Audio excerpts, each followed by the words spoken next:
Hello, YouTube. How we doing today?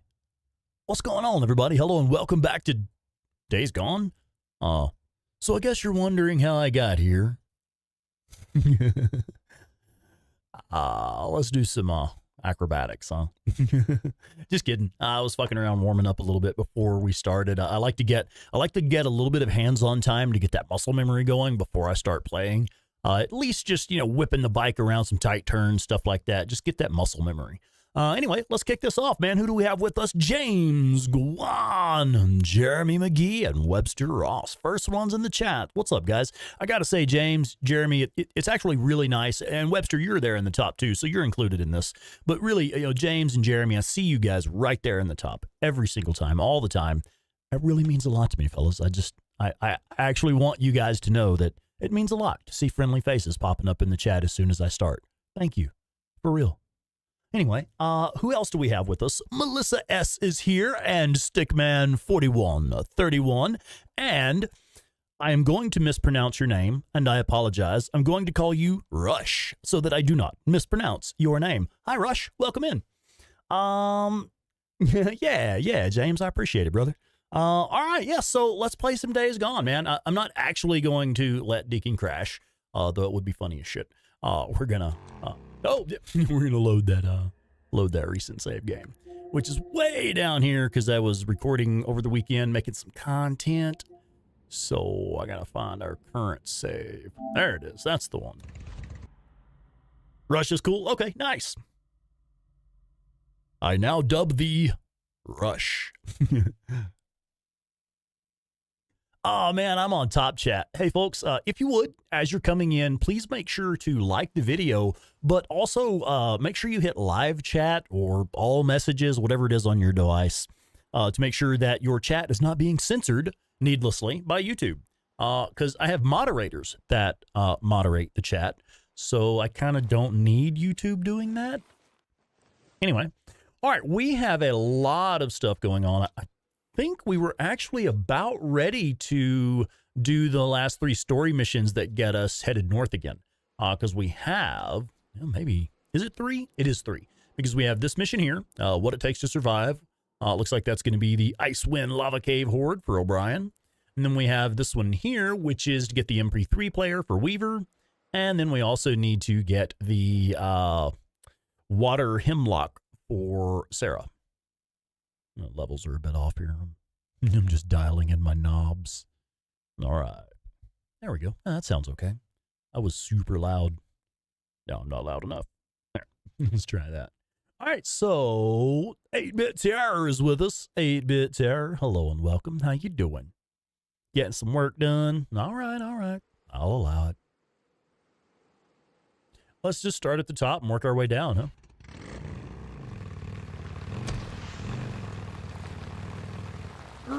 Wait a minute, I will bring different weapons for this. I mean, the SMP-9 and the auto shotgun are just fine for this horde. But I do feel like, I don't know. Corporal Let's do something a little bit different. We could do the chopper, or we could do like the MG55 or something. I think I'm probably going to run the chopper or the IDF pup. We'll do the chopper. I have the bigger magazine for the chopper. So yeah, we'll equip that as our primary. We do have ammo in it. See ya, Corporal. That way we got that little extra edge, in case the horde gets away from us. Yeah, it better be like Pink Floyd or something awesome, I was writing the tune. Calm down, Deacon. Solo Grinder, welcome in. How's it going? Happy Friday. So I am trying to maintain a fairly high energy level that I am not feeling, man. Work was pretty rough today. Like the first half of the day was pretty easy. I got to do one of my favorite jobs that I do up there. But the second half of the day, dude, I was busting ass. Like legit just busting ass. I'm fucking exhausted. Yesterday was bust ass all day. It was nonstop. Actually somewhat difficult physical labor the whole shift yesterday. Today I got to take it easy on the first half, but that second half, man, they made up for it. They wore my ass out on that second half. So I'm actually really fucking tired. We're going to go as long as we can anyway. Oh, hello. Well, I didn't, yeah, anyway. I did mention I was tired, right? We're just gonna run into shit all night. Is that a friendly? That is not a friendly.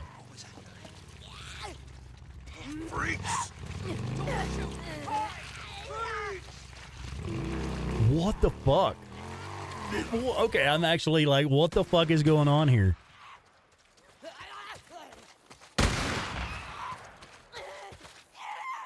You do sometimes find friendly militia. These are not militia. Do they have the red armband? Oh, they do not. I'm just kind of curious to see what's going to happen now. Like, are these guys going to turn on me, or are they still friendly? Yeah, they're like friendlies. Okay, now I see this guy has a red armband on his left forearm. But that's not generally the militia insignias on the left bicep up higher and would have some sort of rank on it. That's just a red bandana on his left wrist. And this guy does not have any type of militia designation. Yeah, they've got to be just glitched marauders. It won't let me shoot them. It is actually treating them as friendly. Yep. Are you in here? I think they're looking for me too. Dude, that is weird. All right, well, that's not necessarily a new one, but not one you see every day, at least.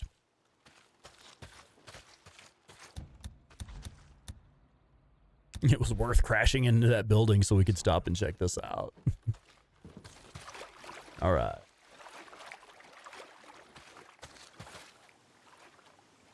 Sword bomb. Yeah, armed friendlies are really rare. Sometimes you do have militia friendlies. There's like a sniper that spawns sometimes. That I every time I see him, I'm like, oh shit, sniper ambush, and like, oh wait, no, that's friendly militia. Okay, never mind. You know, but you have that moment of panic at first every time. So, as most of you will know, my day job, I work in the cannabis industry here in Colorado. And the reason it was such a rough day the last couple days, it was harvest at the grow operation that I work at. The place that I work is an indoor, it's a 5-star indoor hydroponic grow operation. So they have plants ready to harvest about every 4 weeks. Because they have multiple rooms going. So that, you know, they'll have different plants at different stages of the life cycle and plants ready to harvest every 4 weeks. But harvest time means get your ass up and work time. And like none of it is really like difficult work, or none of it is really like back-breaking labor or anything.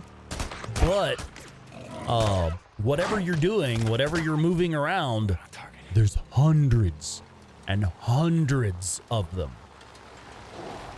So like even though the stuff that I like, the pots and stuff, the little potting plants, the little fucking containers that the plants sit in, they don't actually weigh that much. They only weigh about 15, 20 pounds each. But there's hundreds and hundreds of them that have to be moved. I think we do something like 1,200 to 1,500 plants every time. Now, of course, I'm not responsible individually for all of that. There's a team working on it. But still, each person ends up moving, shit, probably 700 of those fucking little pots that we have to clear out. Anyway, what's up with the chat, man? Oh, is the SMP9 good? Yes, it is. Yes, it is. And Andrew is with us. Aloha. What's up, Andrew? Welcome in. Oh, yeah, Ross, you're not feeling too good, are you? Shit, man. All right, we'll get some rest, brother. We'll see you later. Take care, man. So Rush is asking about the SMP9. I have a video on my channel that shows you how to get the SMP9 early. You have to kill 4 hordes. to get this version, to get the good version of it, you have to kill 4 hordes. There's no other way to unlock this weapon. But once you have killed those 4 hordes, you'll have what I consider the best sidearm in the game. This is the most versatile sidearm in the game. There are other sidearms that do more damage. There are other sidearms that are more accurate. I think there's even a sidearm that may have a larger magazine or similar magazine side. I know the PDW has something like 30 rounds in the magazine once it's upgraded. Anyway, so there are weapons that have more specific uses. You can get a sidearm with better damage. You can get a sidearm with better range, but all around range, accuracy, rate of fire, reload speed, all of those things factor in, which is why I consider the Horde Killer version of the SMP9 to be the best sidearm in the game, period.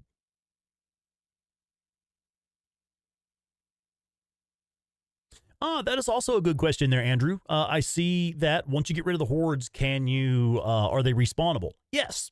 Once you have finished the, it won't show on here because I haven't done it yet. Once you finish the main story, you roll credits on the main story and clear all the hordes. You have to do both. But of course, you have to roll credits on the main story just to kill all the hordes, because some hordes do not spawn until after you roll credits on the game. So roll credits on the game, kill all of the hordes, and on the main menu, you will have an option to reset jobs.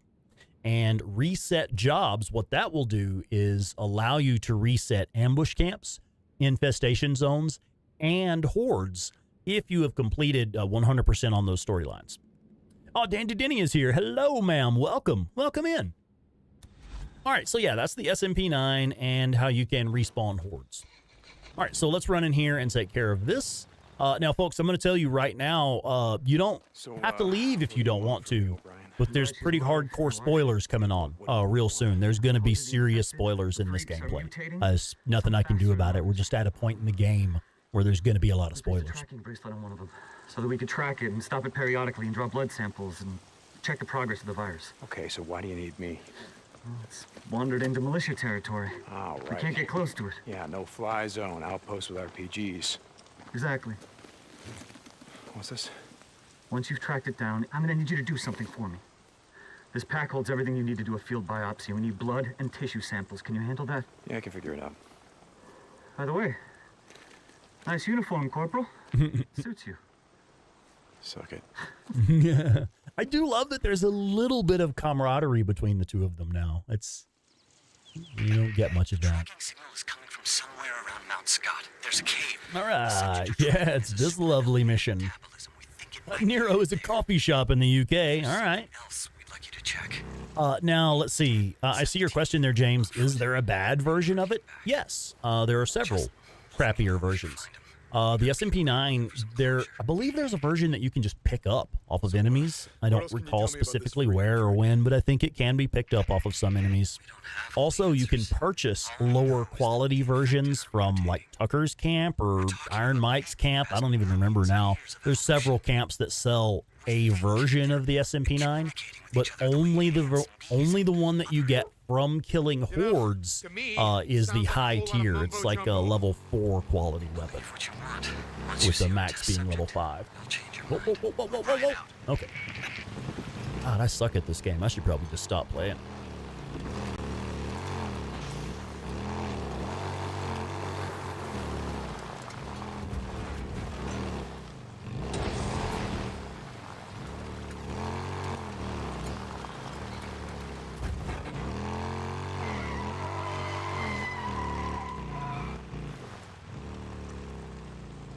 I love when a marauder ambush spawns right here as you're headed for this fucking mission. It's like, dude, I am headed for a serious story mission. Can you please fuck off with your marauders for a second? All right. Now, for those of you who have not done this mission yet, yes, there are spoilers, but it's really good that you're watching this because this can be a very challenging mission for new players. So the gameplay that you'll see tonight will show you what not to do. No, I'm kidding. The gameplay that you'll see tonight should be a pretty good idea of how to complete this mission on your playthrough. So if you find yourself struggling with this, just try to keep in mind some of the tactics that we use here. Remember, if Captain Caffeine, what's up, man? Welcome in, buddy. Yeah, that Happy changed. Friday, sir. Yeah, I got it. Good. Yeah, I got it. Out. Yeah, man. Borislav 24/7. That's my good friend Borislav. Yeah, that dude. I mean, honestly, I haven't been producing much Days Gone content other than these live streams recently. So, like, really, Borislav is the guy for Days Gone these days. He's got some great horde killing tip videos out there. And if you are interested in doing challenge mode, well, obviously, you've got to check out Borislav's channel. Oh, Brian. So while I'm tracking down your pet freak, give me some more mumbo jumbo. Tell me about the virus. I mean, something that I don't know. Brandano, welcome in, man. I do not know the reference. In the first weeks, almost everyone under the age of 12 was killed. Enlighten me. To do with how puberty, or the lack of it, affected the body's immune response. Everyone over the age of 60 mostly were also killed. Their bodies just couldn't handle the rapid genetic mutations on a cellular level. Everyone else who is exposed becomes transformed as the genes mutate. The thing is, the virus is mutating at an exponential rate. And I know you keep saying that. What does that mean? What does that mean? Well, exponential means... Freaker you're tracking down isn't like Mr. Dutchy Dutch! We've tracked and identified over 12 mutations. Oh, wow. Your recent stream of this game was playthrough number 35. Good lord. Man, you and friggin' Gomer Black Magic and what's that fella on the Days Gone subreddit? Dread7String, I think. Man, you guys have got some hours on this fucking game. How many hours do you figure you have on this game, Dutch? Would you be able to estimate how many hours you've got in total? How the hell do I get to him? How am I gonna get to him?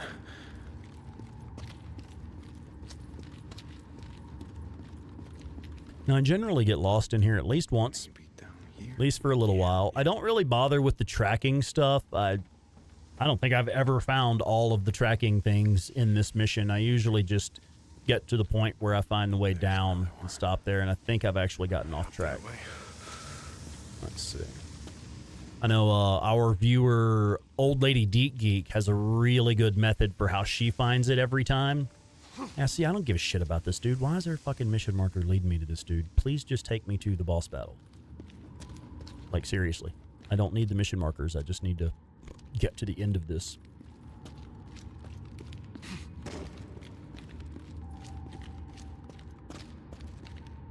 Can we go down here? Do not enter. Well, I want to, though. Through here.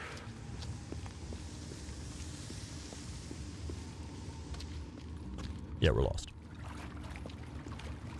Sometimes just finding the mission in here is harder than the mission itself. Because, like, the horde's not hard. The boss is not hard.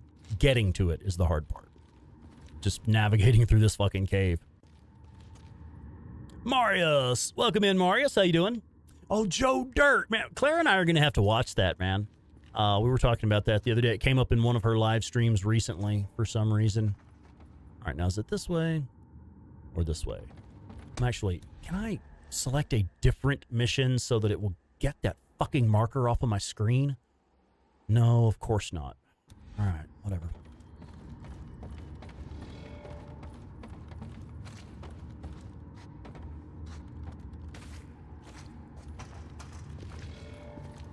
I know it's off this way. Down here. Yeah, James, I never know where to go. I just run around until I stumble onto it. Like, once I find... there is a certain thing I'm looking for. Once you find, like, the yellow hoses, all you have to do is follow the hose. Just follow the hose. But no, really, there's, like, some yellow tubing. Once you find that, all you need to do is just follow the tubing.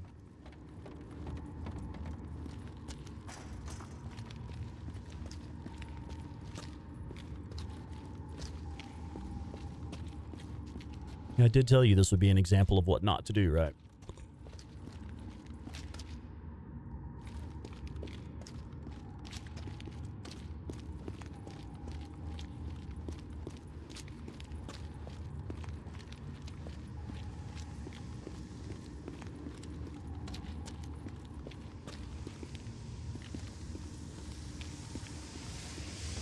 There's one.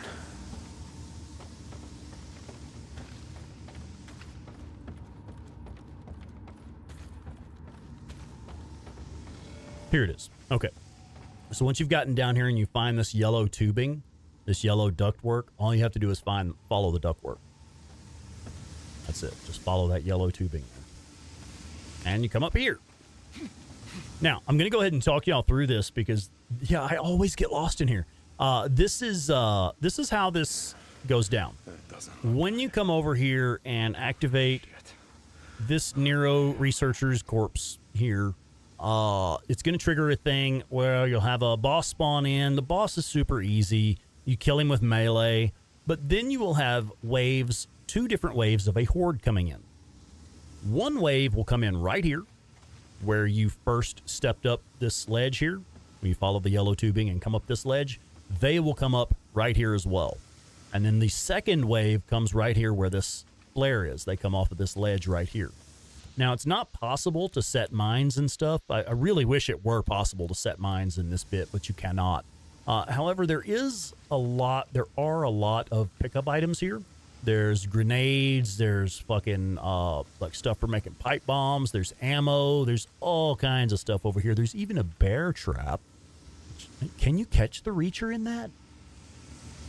He breaks out of it. Okay, yeah, there's also a proximity mine here, which is interesting because you can't place them.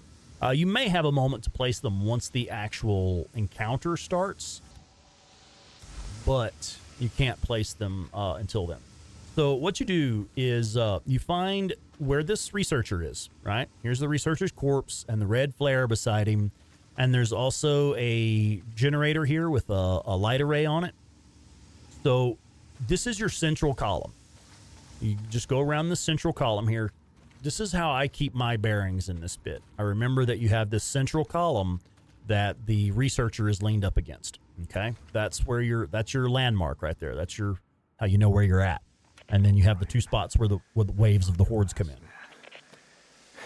ID reads Cooper. Copy that. Jesus. Hold up, he's still alive. Hold on. Hey, Cooper.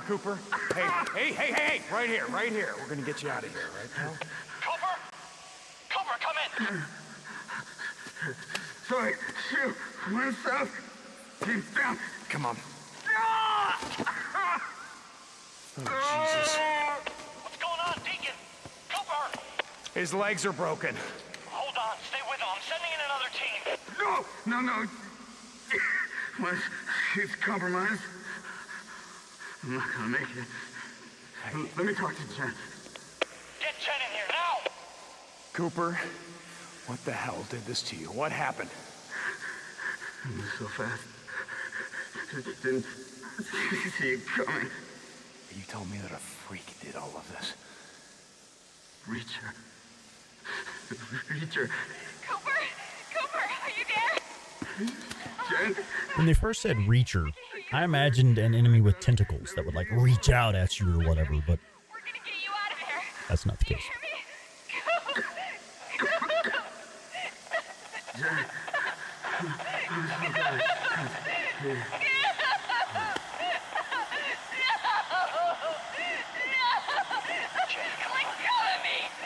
Get her out of here! He's gone. Copy that. Wayne. Welcome in, Wayne. How you doing?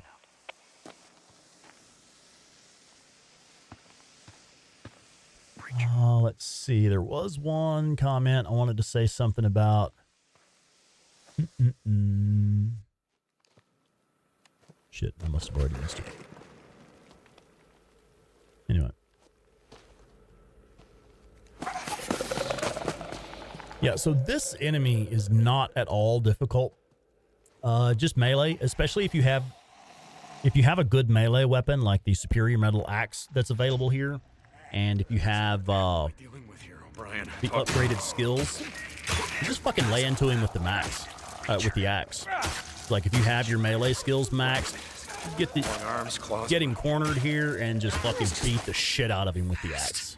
Nothing to it. Now, the interesting thing, what I like to do here, I like to get my bearings, again, like I mentioned, using that central column as my landmark, right? So I'm going to use photo mode, kind of pan the camera around and get my bearings. Do that before I actually start the fight. Okay, so here's the red flare and the Nero researcher's corpse. I now know from relative to my position, forward and a little bit to the right around that column will put me right where I need to be to engage the first wave of the horde. So I'm going to come out of photo mode and run up there to get myself in position. What? Ow! O'Brien. Right here is where the horde starts coming in, okay? Like I said, they're going to spawn in where you first entered the room, right here. The second wave is going to spawn in over here. They're going to come off of that ledge where the red flare is. So this is your arena for this horde battle. I remember now. I saw the comment in the chat. I believe it was Rush asking what is the hardest horde in the game. That's relative. For me personally, the most difficult horde in the game was actually the very first story mission horde. That's the Kemult Station horde, I think. It's the one that you do where you do it with Captain Curry and you unlock the Napalm Molotov recipe at that fight. For me personally, that was the toughest horde in the game, just because of the way it's designed. The first time I played Days Gone, when I got to that point in the story, I had already killed like a dozen hordes, maybe. I had killed at least 12 hordes by the time I got to that point in the game. But you get to that first story mission horde, and they drop you in with no warning, no chance to change your loadout, no chance to go refill your ammo, fill up your saddlebags, none of that. You have no warning and no idea that you're about to be dumped into a huge horde fight. And when I went in, I just didn't have the right gear. I didn't have my guns, my big guns. I was low on supplies and stuff. So the first time I did that first story mission horde, I couldn't beat it. I could not beat it. I actually had to stop and reload an earlier save from before that point so that I could go refill all my stuff and then go in ready for it. So for me, that was the most difficult horde in the game. A lot of people consider this to be the most difficult horde. This is the Icewind Lava Cave horde inside this mission for O'Brien here. A lot of people consider this to be the most difficult horde in the game because you're in very tight quarters. You basically only have this space right here to run them around in. And they come in from two different directions, so they're literally split into two different waves. And you can't see in here. There's fog. It's dark. So it's just one of those things. Many people do consider this the most difficult horde in the game. But if you're using these methods here, using photo mode to get your bearings and keep yourself oriented, and you know where they come in at, right here at the entrance and right here at this ledge with the red flare, you're set. So what we're going to do is we're going to open with some napalm Molotovs as they come in, and then we're just going to unload with the chopper. We have infrared. We can track the horde's movements. Take it! Oh, okay. You have to go take something first. Hey, we probably could have set some mines right there. Duh. Oh, Jesus. You don't really need them, though.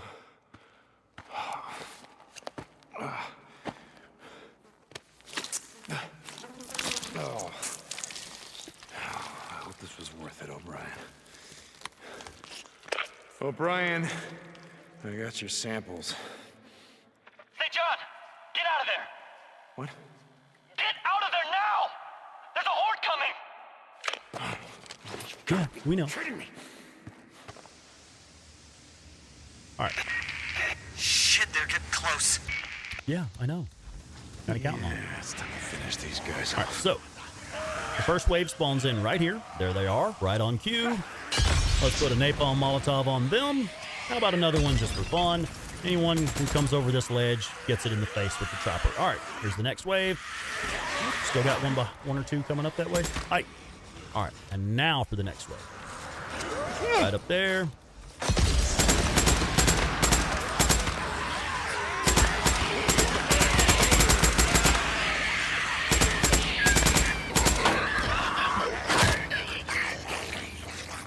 Double left. And done. Wrong button. Reload. I keep getting mixed up. The controls for Days Gone and The Last of Us are very similar. And I've been playing The Last of Us Part 2 on my Monday and Wednesday night live streams. I'm doing The Last of Us Part 2 Remastered. And it's the controls are so similar, but just different enough that it throws me off a bit. Like I'll try to reload by hitting the wrong button all the time. Obi, obscured by ink. What's up, man? It's just a brick. Oh, yeah, Cap. I do sometimes use the Molotov simply as a light source. Like even just the standard Molotov. Sometimes I'll throw a standard Molotov and just throw it at the wall so it'll bust on the wall and give me a light source for a few seconds. It was worth it. Jesus, listen to you. Those are my men. Waltese. Hello and welcome, Waltese. Welcome in, welcome in. Cozy underground bunker. I honestly don't know, man. I You have no idea what it's like out here. What it there are some complications to this game that might make a true no damage run impossible. I don't know. There's a couple of things like the sniper ambushes. Sometimes those are simply unavoidable. Simply unavoidable. I mean, I do have some tips. I do have some tips that I've put out in my tips and tricks video. I gave some tips for avoiding those sniper ambushes. There's no way to guarantee that you can avoid them every time. It would literally, I'm afraid it would come down to luck. It would actually just come down to, well, I got lucky on this run and didn't get shot off my bike. And the fucking cougars that come out of nowhere. Yeah. Right. Absolutely, man. You know what I'm talking about. Now, here is an interesting fact about that mission that we just completed. Let me show you where it is on the map so that you know exactly what we're talking about. Oh, shit, I've actually lost it. Where the fuck was it? There's this little bridge. It's over here, right? Somewhere over here. Oh, my God, I don't know where this is. Somebody show me where this fucking mission is. I can drive to it, but I can never find it on the map. So anyway, if you can find that fucking location where that cave was, all that loot that I showed you in there, it's still there. Allegedly, it respawns. I never go in there to look for. Yeah, Claire, 8-Bit Terror, says that it does respawn. I've never tested it myself just because I never go in there. I use the hidden loot locations to loot up. But if you are able to find that location, here it is. It's right here. All right, so let's show you. I believe this is it. So if you're just to the east of the Aspen Butte ambush camp, just east and a hair south, here's the cave on the map. So you can go back in there and you can get those materials in there. There's crafting materials, there's grenades, there was health, ammo, a proximity mine. So there is actually some good stuff in there.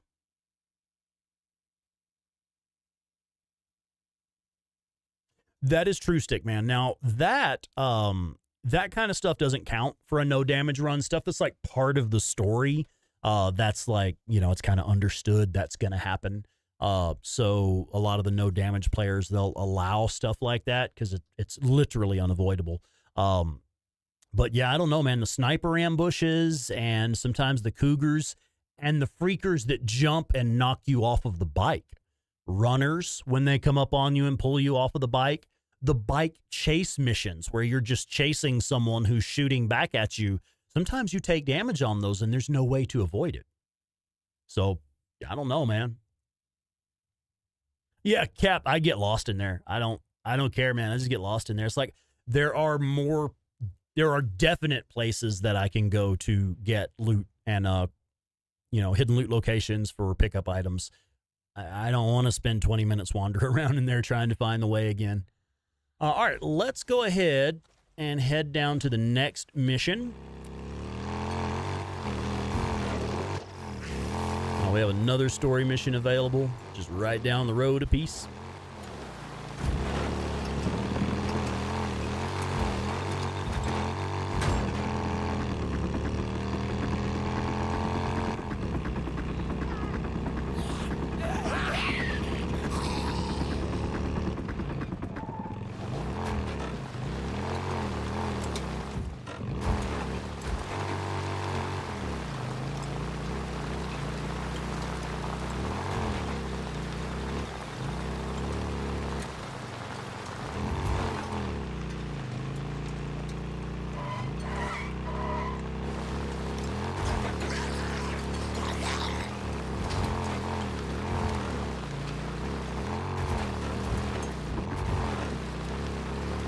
Weaver, I'm here. Say, John. All right, man. Okay, I was housed in some kind of tent. It was like right in the middle of camp. Okay. Let's just go straight to it. I know the way. It's all kind of look the same. Wait. Yeah. It was near a flagpole. Big one. Oh, hey, Marauders. Hey, guys. Hurry off. Patriotic. All right, well, I'll have a look. St. John out.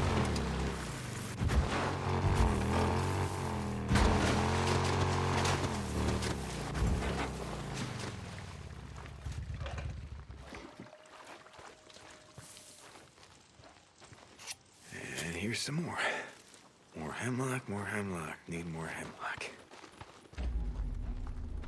See, for example, I keep trying to turn the flashlight off by clicking R3.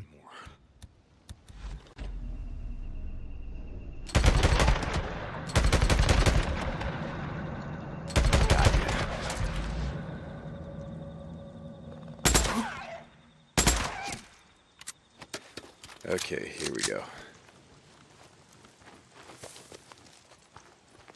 I'm not going to bother looting the meat off of those wolves. I actually don't need it.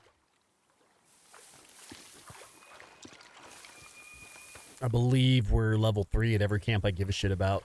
Okay, this pretty much looks like a marsh. Let's go look.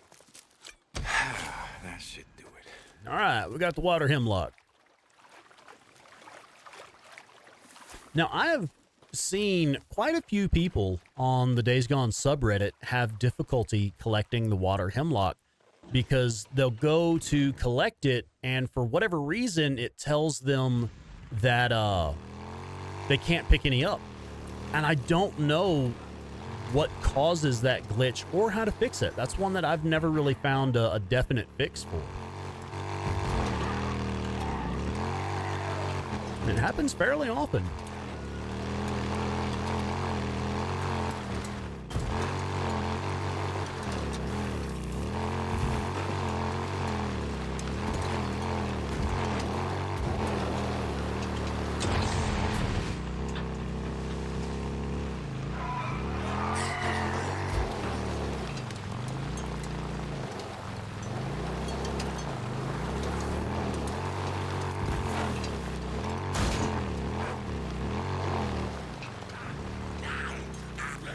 And I believe we've already cleared the horde here. Yeah, we've cleared the horde and the infestation zone here, I believe. Yeah.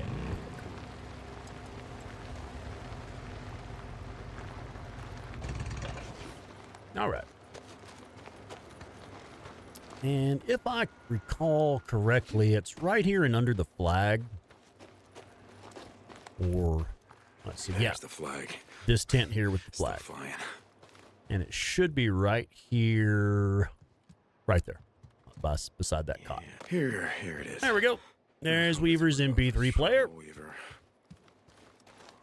There is a bandage nearby, so I'm going to go ahead and top off the health. And I think the bandage is right over here on this barrel. Yep. Okay, head to the bike. All right, now that's all 3 of the story missions that we needed to do while we were out. That was O'Brien's Icewind Lava Cave Horde, Weaver's MP3 player, and the Water Hemlock. So, let's get back to camp.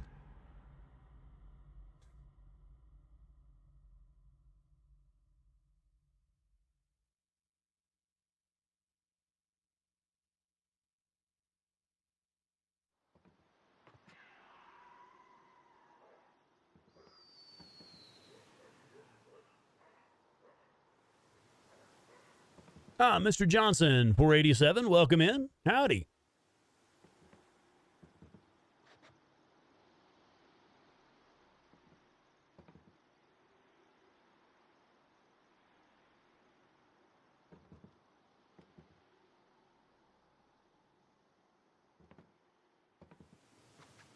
Oh, hey, 1435, bam! Welcome in, man.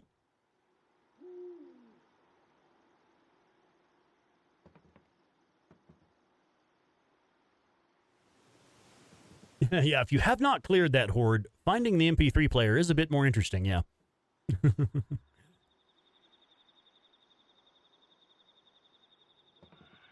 All right, let's get in Come on, there. guys, open up. I think we're about ready to head north here real soon. Head back up to the Lost Lake area.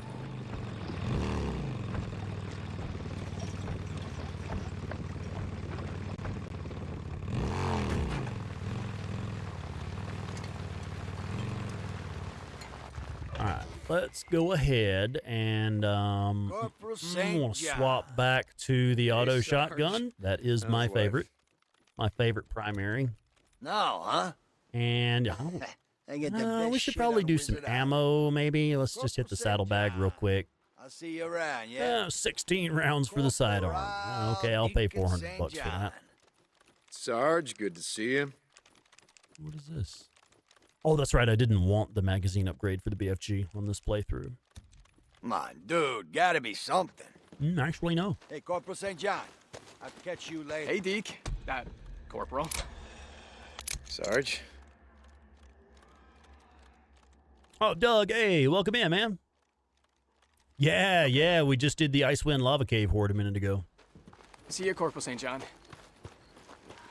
Now, is there another fireside chat here? Because I thought we had the white circle on the map. No white circle? All right, never mind. I'm lost. Oh, that's right. Okay, we got to go inside the Ark and give Weaver his MP3 player. Hey, babe. Would you bring me a beer, please? I keep trying to click R3 to turn on the flashlight. That's The Last of Us, not Days Gone. Hey. Hey, man, how'd you do? This is all I could find. Dude, I'm all tangled up in my headphone cable. Hang on. Here. Oh, brother, you a lifesaver, dude. Right on. Thank you. Do you need anything else, Weaver? Weaver, do you need... Totally. Hey, Corporal St. John, you one of the good ones, man. Brother from another mother.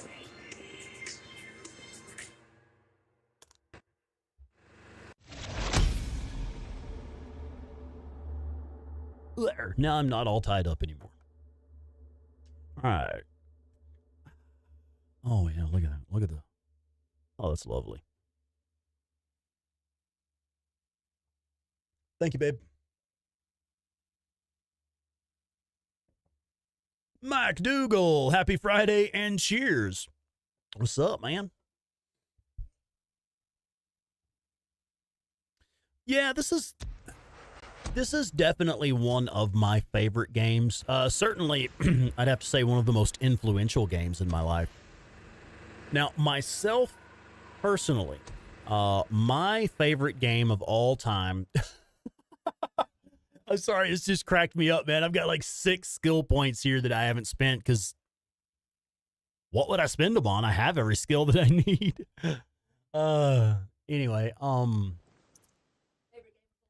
yeah, favorite game of all time. My personal favorite game of all time is Doom 2016. I love the Doom franchise. I've been playing Doom since 1993 when the original came out back in the day. I've played, I believe, every version of Doom that has been released that I am aware of, including like Doom 64 for the Nintendo 64, Ultimate Doom for PlayStation 1, and then every other version. There's even like a mobile version that's actually wasn't bad, but yeah, so I love Doom, and then the version that came out in 2016 is my favorite game ever.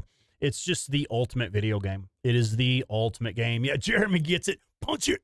Actually, it was Jeremy McGee, my brother from another mother, that encouraged me to give Doom 2016 another chance.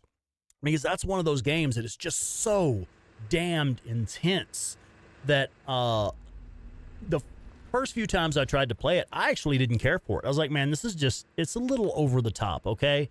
But then it was Jeremy McGee that was like, dude, it's Doom. It is meant to take you out of your comfort zone and make you push forward. And I was like, oh, well, shit, dude, you're right. and going into it with that mentality of that push forward mentality, it just clicked. Like, oh, yeah.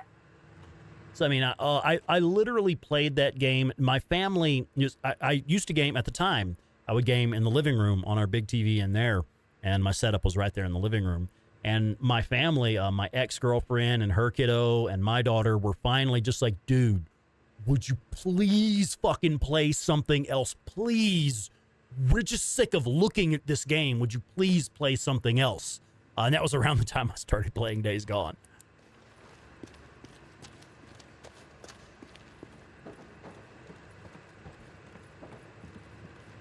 Unreal Tournament, hell yeah.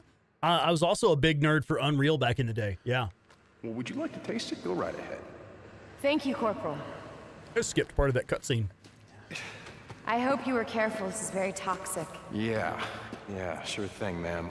Listen, I got a plan. I don't have time to explain, but next time I get here, get ready to get the hell out of here, okay?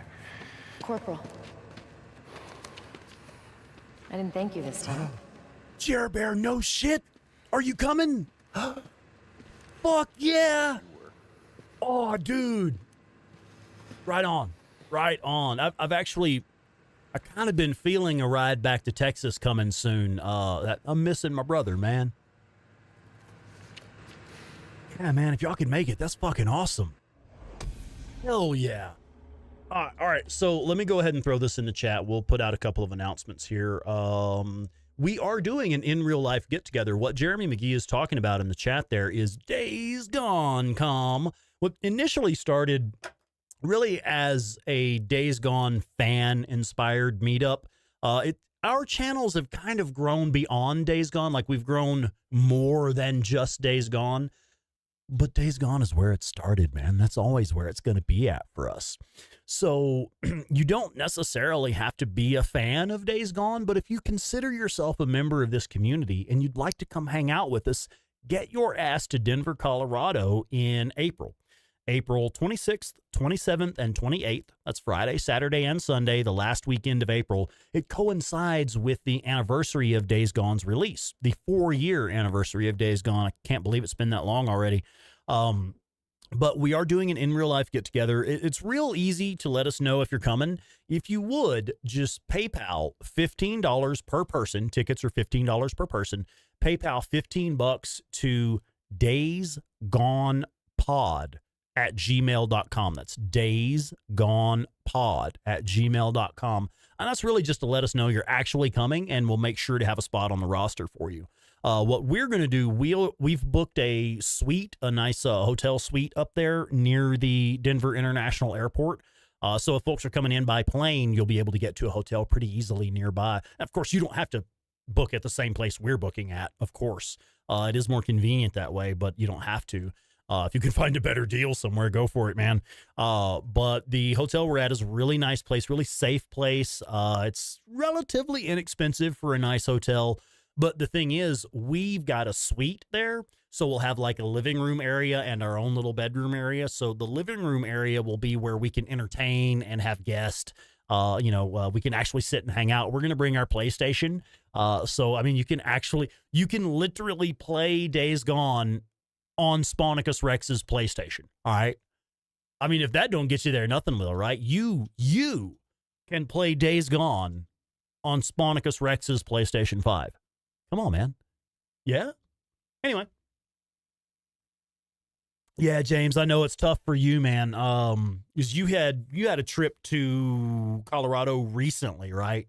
You wouldn't be able to do it again so soon. I understand, man. I really do.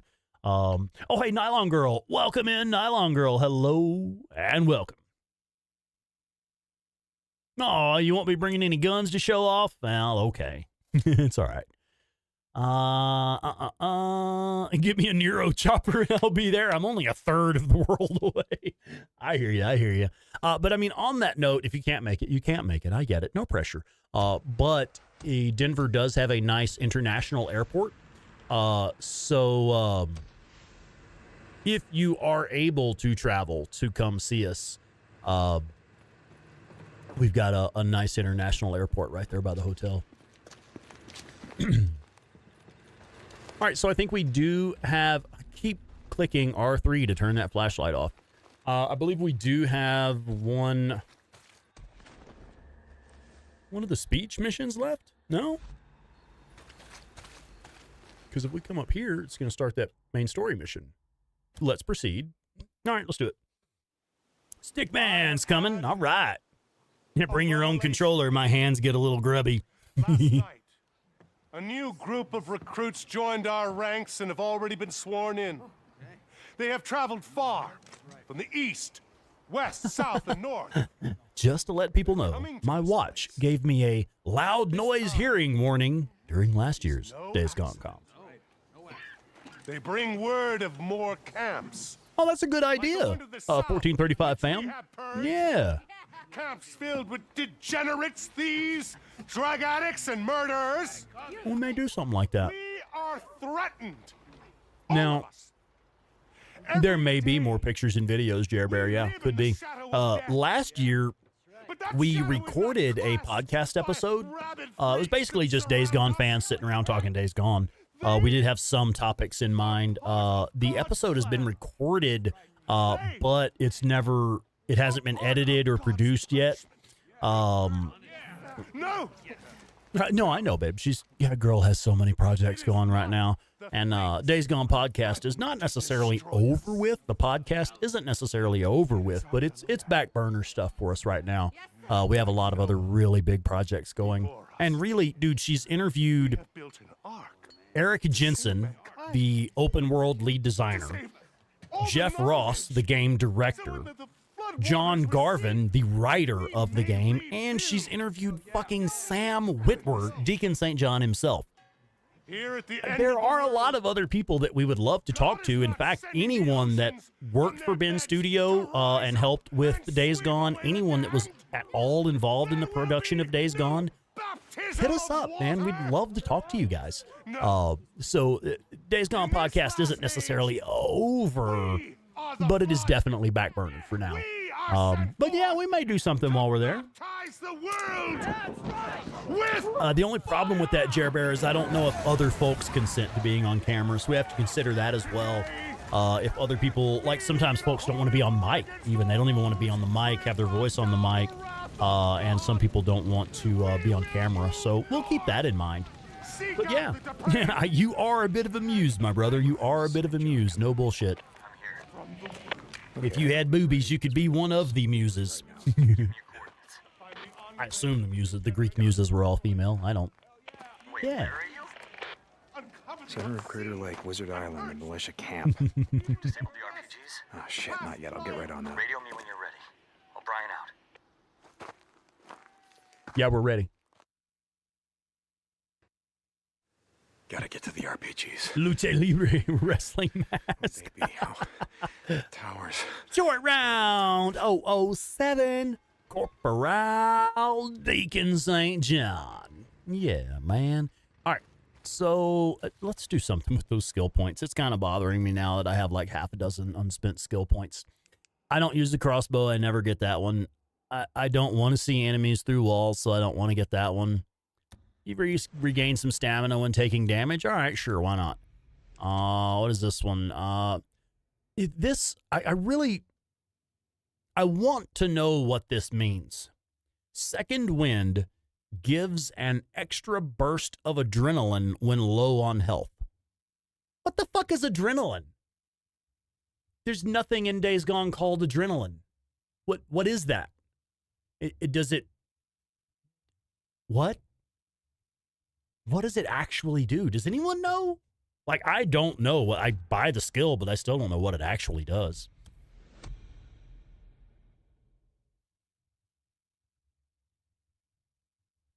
Banisher's Ghost of New Eden. That sounds fucking weird. Huh.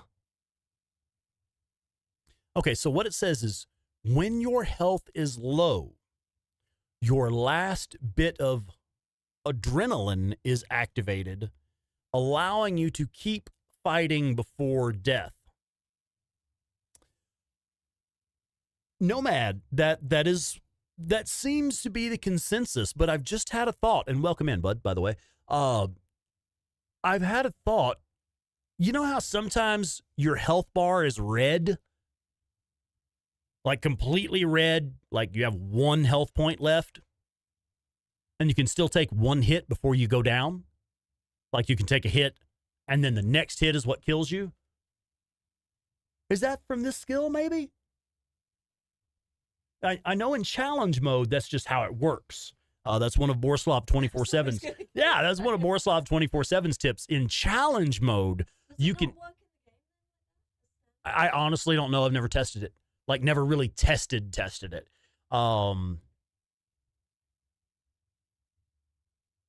Gives you a boost of stamina. I think Waltise and I may be on the right track here. I think what it actually is it lets you take 1 hit that would normally be fatal. Something that even though your health is low, you're at like 1 health point, you can still take 1 hit before a fatal hit.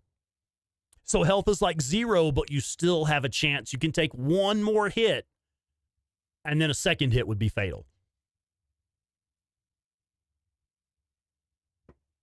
I'm pretty sure. I should have. Let's fucking test it, man. Let's do it. Do I have a recent save? I do have.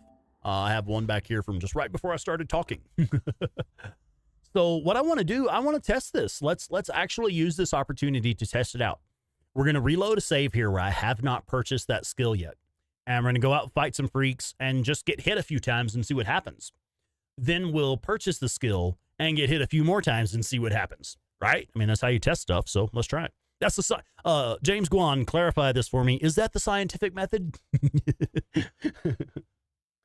You think there's an answer on Reddit? Oh, I'm sure there's an answer on Reddit. But is there a correct answer on Reddit?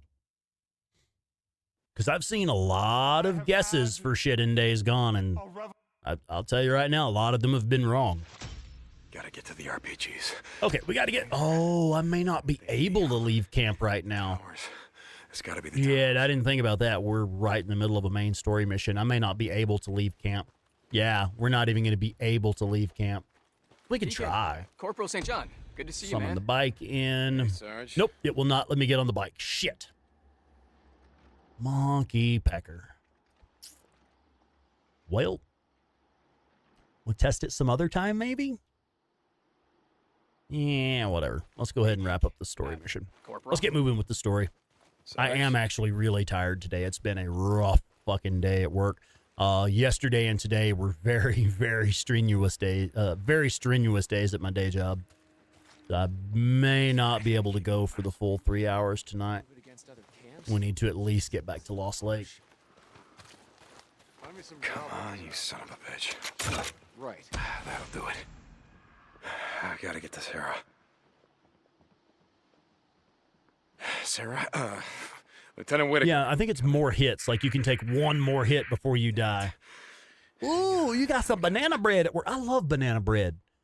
Man, I got real lucky a few years back. Actually, it's been fucking 20 years now. I used to drive a newspaper route. Okay, I was working 2 jobs at the time, and my night job, I was driving a newspaper route. Shit job. Don't ever let anybody trick you into doing that. Horrible fucking pay. It beats the shit out of your car.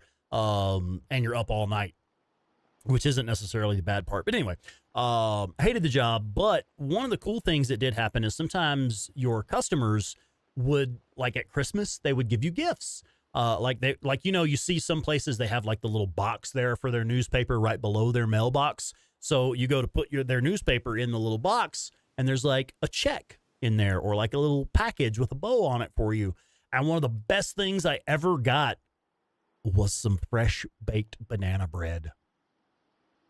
Oh my fucking God. I wanted to go back and just like give the lady a hug. Because I took it home, and of course, at the time I was still with my ex-wife, my first wife at that time. And so her and like her family and her kiddos and stuff, they got hold of it and it was gone in a day, but I got a slice or 2 of it. Absolutely amazing, man. Some real homemade banana nut bread. Oh, good Lord. Like 20 years later, I'm still talking about what a fantastic gift that was. So if you get a newspaper and you have someone deliver your newspaper to you or something like that, or even your mail carrier, shit, consider leaving a little something out for them at Christmas time. I'm still talking about it 20 years later, man. Just one of those little things that really, really sticks with you. Someone expressing their appreciation for the hard work that you do. Can't you stand guard or do whatever it is you're doing? Oh, good Lord. A friend of yours at work, his girlfriend owns a bakery. Oh, my God, I'd be a fat motherfucker. Watch your mouth. Things are changing around here. And if you don't follow Cassie D, welcome in, Miss Cassie. What's going on? Friend's girlfriend owns a bakery. Good Lord. Make sure we're clear. Trying to make a motherfucker fat around here. You're good. You're clear.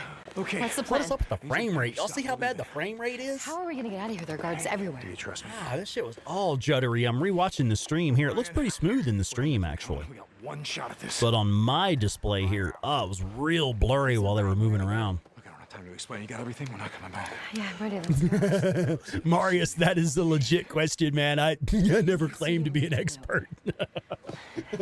That's everybody else. It's like, oh, Rex is an expert on this game. I'm like, well, I've played it a lot, but does that make me an expert? He was the Nero soldier who was there that night, the night that I put you on that chopper. And I'll tell you, Marius, actually, all jokes aside, man, that is one of the few complaints that I have with this game. One of my few legitimate complaints. I can actually show you specifically on the melee skills. Let's see if I can find it. Okay, this is a perfect example. The skill Hard Hitter. What's very clear what this skill does, it increases the damage of both crafted and found melee weapons. So if you get this skill, you do more damage with your crafted and your found melee weapons. How much? How much extra damage do I do? Can you please give me a percentage? Can you tell me how much extra damage I do so that I can plan if this is a good move for me or a good skill to buy? How much damage? There's another one. This is another perfect example. Just roll with it. Drastically reduces stamina cost from rolling. How much? How much? Can you please just tell me how much? Drastically, is that 25%, 50%, 30%? How much? So that's one of my only real complaints with the game is a lot of the skill descriptions aren't very descriptive. They don't actually tell you what the skill does. There's another one under the ranged Iron Grip. This is another perfect example. Iron Grip significantly reduces ranged weapon recoil. How much? Is it a 10% reduction? Is it a 25% reduction? We don't know. So that's one of those things that it is actually a little frustrating for me. I'm the kind of person that I like to run the numbers on this shit. I like to know the numbers on this kind of stuff so that I can judge, is this a good use of this skill point at this time in this playthrough? Because without the actual numbers on it, you can't know if it's actually going to be a useful skill for you at this time, at this point in this playthrough with this loadout. One of my few actual frustrations with this game, some of the skill descriptions aren't very descriptive. So I like specifics on stuff like that. I don't like words like drastically and significantly. No, please just tell me what it actually does. Right. So that's my feedback for Days Gone Part 2. Eyes on your work, man. That canister, right there. Go. Up! I don't want to see that canister fall. Holy shit, he let us go. We Oh, Doug. Okay, you got 25 years in the telephone industry and in the middle of a hunting area in Texas. Okay, and you've gotten a lot of venison and sausage and stuff. Yeah. And homemade tamales. Oh, my God. Oh, I know it's good Mexican food down there in Texas, man. It's some good homemade tamales. Oh, my God.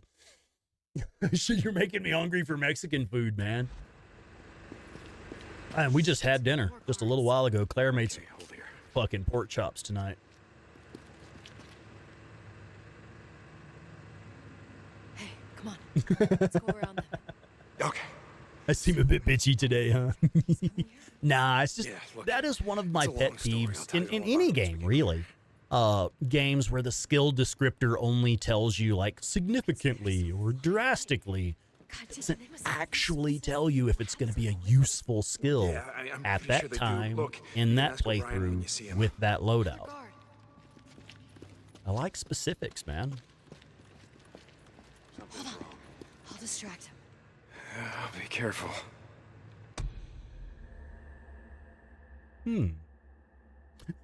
That's interesting. Let's see.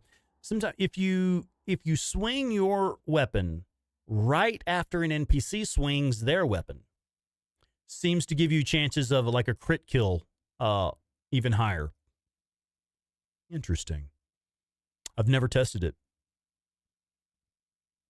Yeah, Walt, some people, I'm sorry, I'm going to call you Walt because that's my brother, one of his best friends who, a good friend of his from way back in the day. That was his nickname was Walt.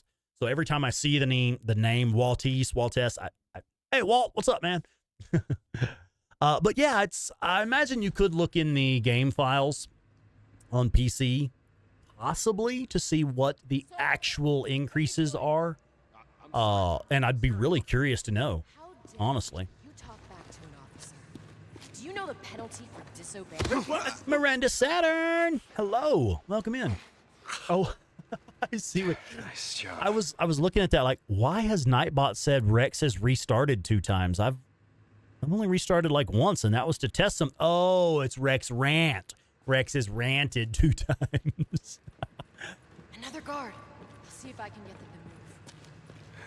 Be careful. Oh shit, Sarah got some takedown skills. Oh my goodness, she's been practicing her jujitsu. Come on. We're almost there.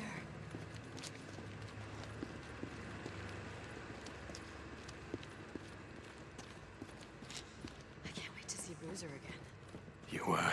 You want to go with me to Lost Lake? I mean, I thought we were going to Cloverdale. Placebo effect. It could be. It's like my big brother. I don't feel like we have much family left these days, you know? Wait, I'll distract him. Oh, hey, if y'all, oh shit, I'm about to get spotted. If y'all ever get to this bit and like the floor is missing, just restart your PlayStation. Ma'am, this is restricted. Are you questioning me, soldier? Face is Do you restricted. see this ring? Huh? Do you know? Yeah, Sarah and her jujitsu skills nearly breaking Weaver's arm, right? He did say she nearly broke his arm. Come on, He did say that she nearly broke his Okay, arm. this is it. We're at the cone. Okay, here we go. We're done. All right, let's go say hi to Skizzo. Raymond Sarkozy. So I've had a theory, had a thought not too long ago. You know how there's several bits, and many of you will know the game well enough to know what I'm talking about. There are several bits where, like, Ricky will call Skizzo by his real name. She'll call him Raymond. Or she'll say, somebody says the name Raymond Sarkozy, and he's like, don't call me that. Don't call me that. And he always wants to go by Skizzo instead. I think, personally, that's because he actually was just like somebody who worked at his dad's accounting firm before the collapse. I think he was not any kind of badass or gangbanger as he claims to be, anything like that. And I think the thing is that he's concerned that there may be people who know Sarkozy and Sons accounting firm, or, you know, people who know the name Raymond Sarkozy. And yeah, that dude, he's not a gangbanger. He's not a badass. He was a fucking accountant. So I think the thing is like, he doesn't want anyone using his real name because he is, in fact, trying to hide his former identity, or at least just trying to disassociate from his former identity somewhat.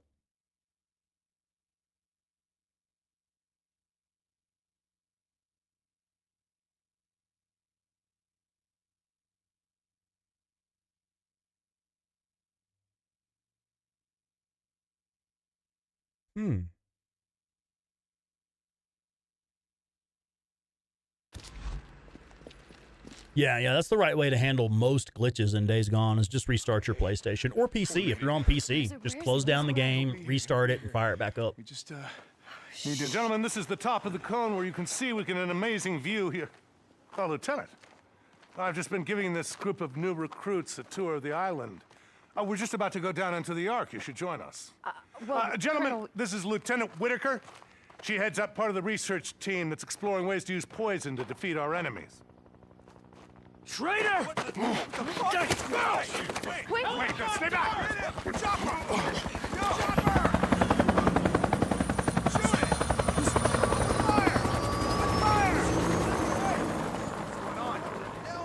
So like 3 people said, shoot it, open fire, open fire. Nobody started shooting. I mean, it's good that they didn't, but nobody started shooting. Matt, I was just trying to tell you that we were going on a ski. Have you turned it off and back on again? Hello, thank you for calling IT. Have you tried turning it off and on again? Hello, thank you for calling IT. Have you tried turning it off and on again? Colonel, you've got to believe me. I could do that all day. All right. I'm listening. I am telling you, he is a spy. Matt, this guy's crazy. You've never seen him before. Lieutenant He comes out of nowhere and you're Lion. gonna believe What's him? that camp you're saying lying? I'm from? You think Lost I'm lying? what the Is fuck? that it? I'm not lying. Have him show us your back. Huh? Show us your back. Enough! That's my last warning. Now we will get to the truth of this matter. Thou shalt not bear false witness against thy neighbor. I love this awkward Captain moment. Kuri, I forget, is that the 8th or the 9th commandment? I don't fucking know. Like, we got some serious shit going on right now, boss. You want to maybe stay focused? At Lost Lake Camp, he attacked a woman. What the fuck are you? Microsoft fixed. He wasn't wearing a shirt. Son of a bitch has a tattoo covering his back. Some satanic shit. Yeah. It's You're some probably kind of right, Nomad. dog, a dead dog chewing through a chain or something, like it was nothing. I pulled him off her. He was drunk and we fought like hell, but who knows what wouldn't have happened if I hadn't have been there. I've always found it interesting, Marius, that you have... There's not one main antagonist in this game. You have 3 different things going. You have Carlos, you have Schizo, you have the Colonel, the Freaks, you know, the world itself, Deacon's own stupidity and inability to tell a good lie. The Hound of Hades. Lots of different main bosses, huh? Gordy! What's up, man? From the underworld. But you are not Cerberus. But I think what's really interesting about this game is that the bad guys... Well, okay, Carlos is fucking crazy. But even in that, he has his own version of right and wrong. He has a code. You know, Schizo in his own way. Schizo's really not wrong. Iron Mike is putting Lost Lake Camp in danger.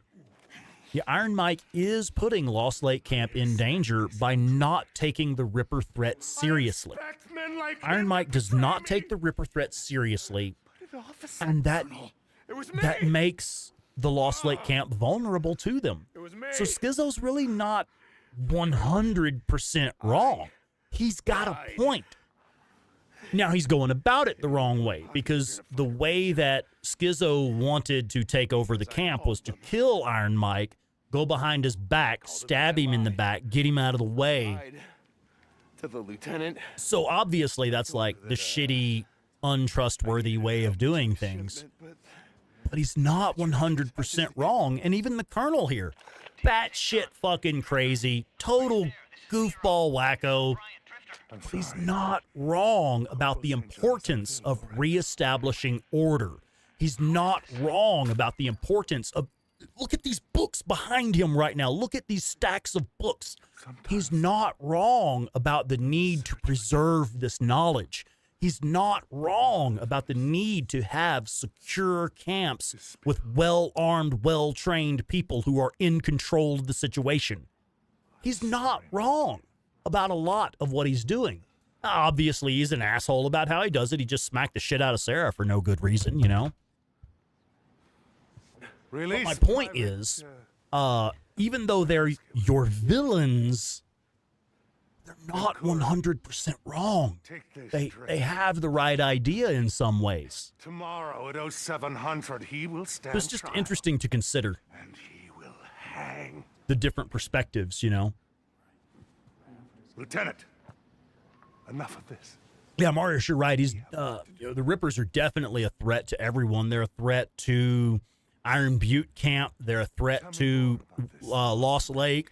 They even become a bit of a threat to these southern regions here, you know, because Wizard Island, they send you on a mission to go kill some Rippers. So, I mean, the Rippers are everywhere and expanding, and they are absolutely crazy.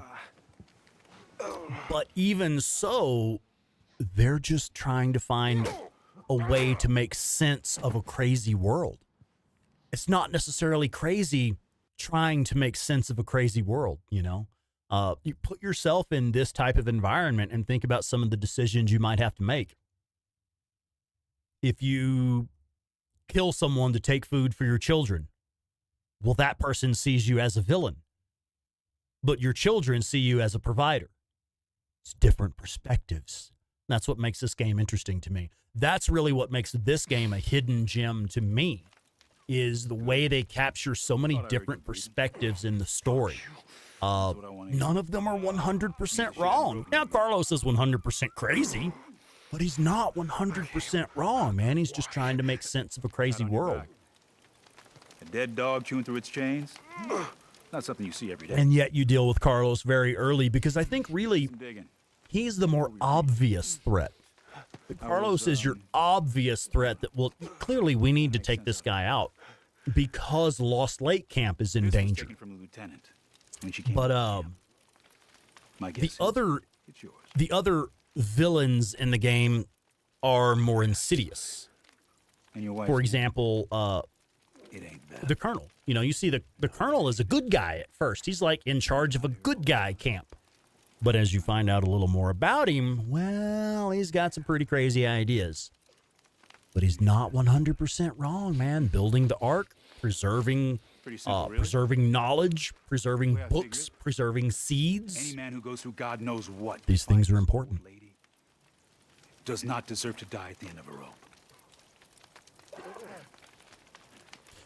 One other thing to keep in mind, though, Lightning Rod 75. All I really want in Days Gone is Freeze coat. Yeah. But no, I was going to say another thing to keep in mind. Holy war, genocide. Shit, I forgot what I was going to say. You distracted me, Lightning Rod. Yeah. Hopefully we can make it to Reno. Everyone is both good and bad. Yeah. Nope. Yeah, I forgot what I was going to say. I'll think of it later. I'm not leaving without her. And I gotta ride north. I gotta warn Iron Mike. It's way too late for that now. Why? They spent all night clearing the Santiam Pass. What? A convoy rode out early this morning heading north. Oh, shit. Are you sure you don't want to come with us? Yeah, I'm sure.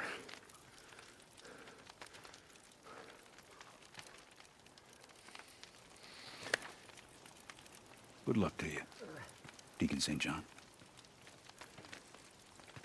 Hey, Corey. When I told the colonel about my military service, I told him I hated every goddamn minute of it, but, maybe it wouldn't have been so bad if I'd served under someone like you.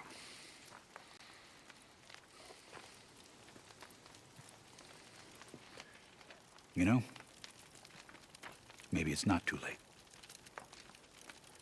What the fuck is wrong with his forehead, man? Have y'all ever noticed Curry has this thing on his forehead? It looks like if you were wearing a ball cap backwards, and it has like the regular ball cap thingy to make it tight, and that's like imprinted into your face. It looks like that's always there, or like how some people will do like the branding or like the dots under their skin, like in some African cultures they do that. I swear to God, it looks like he's got like a rectangular patch across his forehead where he's either been wearing a ball cap backwards all day, or he's got like stuff under his skin or something. I don't fucking know, man. What's this? Now, interesting, these bits do not respawn. They're only here for this, to my knowledge. As you can come back later and this stuff is not here. All right, well, looks like we're pretty well crafted up on stuff, plenty of materials, all that junk. All right, man, it's time to get back to Lost Lake. I gotta head north. Is it just a prominent brow? Is that really all it is? Because, I mean, if you look closely, it looks like a rectangular shape with dots across the middle. I've noticed it on every playthrough, on every just forehead wrinkles. Yeah, I've noticed that specific, giving up. very rectangular design on every playthrough on every system.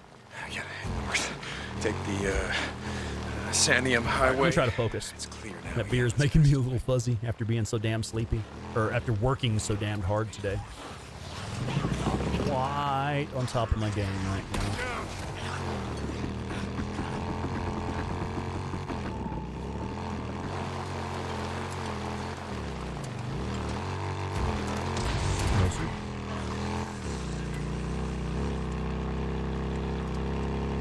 Sandium. This way. Head north. Checkpoint. Shit. This wasn't here before. Oh, no way around it.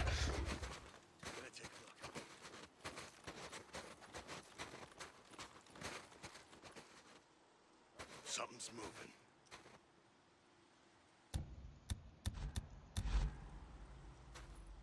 Hey, what?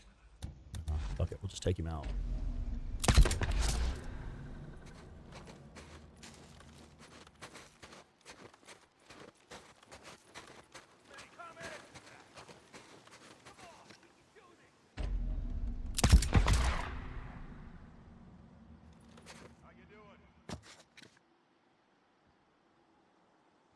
Not moving, huh? He's waiting for us. Sit down!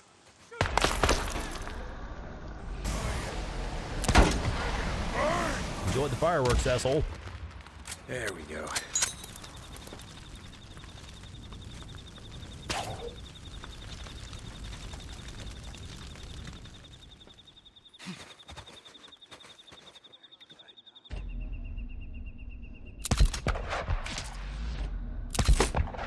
Oh, fucking asshole. Fucking armor. I don't even know why I'm bothering with the suppressor on here. I'm just wasting my suppressor.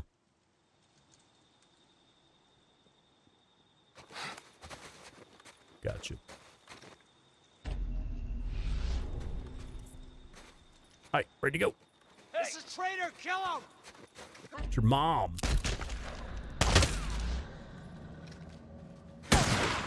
Oof. Nope. Oh, it looked like that sniper was in a ghillie suit, man.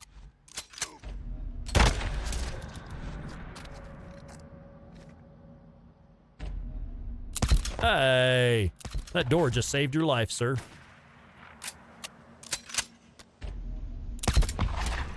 Ah, wrong button. Fucking hitting The Last of Us 2 controls again.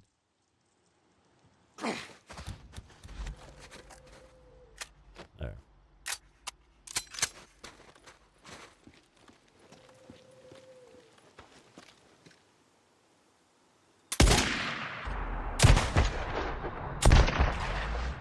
Not taking my own advice and shooting around armor. I'm just blasting. That the last one?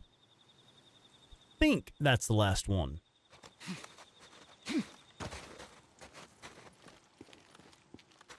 Yeah? All right.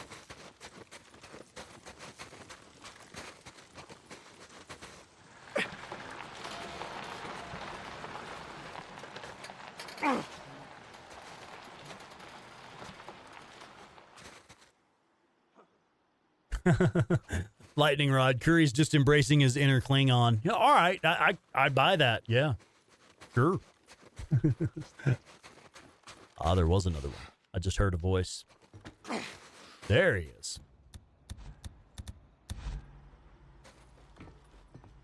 Shit, just not quite far enough.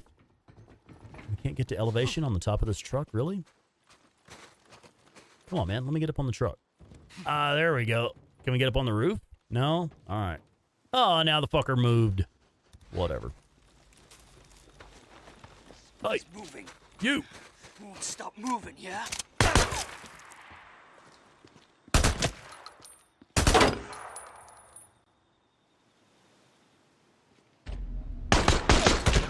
Oh, then that should have been a headshot. Fucking asshole. Is that all of them, huh? Where'd you all go? Yeah, that's what I thought. Okay, let's get out of here. Pioneer Man. Welcome in, Pioneer. Damn it. I just turned this game off. Now I'm going to have to turn it back on. I know that feeling. Yeah, I know that feeling, man.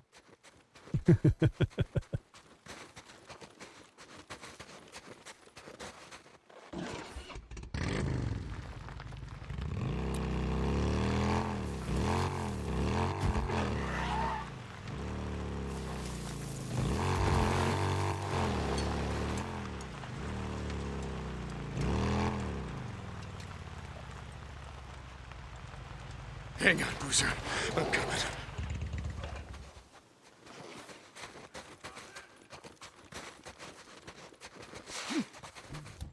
Get that guy first.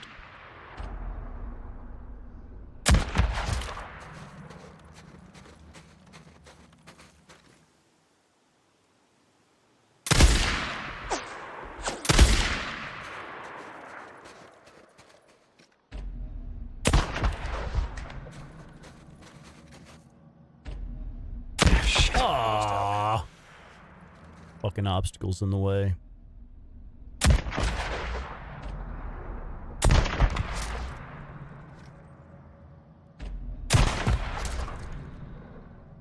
Next.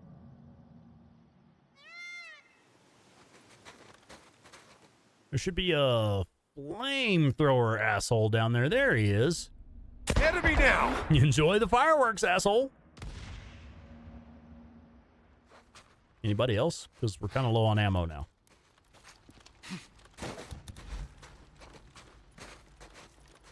Oh shit, Joe Schmo. I think I forgot to say hi to Joe. What's up, buddy? Welcome in, man. Saw you pop in a second ago. I meant to say hi, but I think we were bitching about skills or something. I don't remember now. Yeah, I think that was everybody.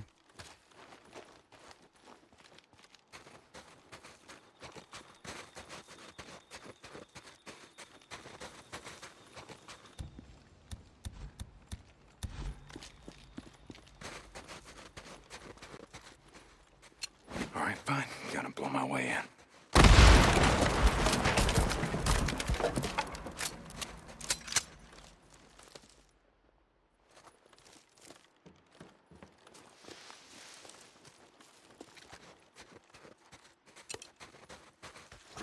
I always use a grenade for that because I know there's a free grenade right there. But I always forget that there are also free remote bombs that you can use.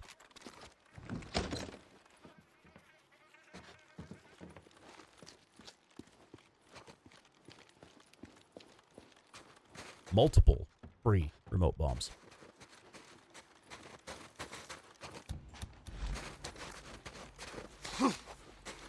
Any more ammo tins? I don't know the location of all the ammo tins in this area.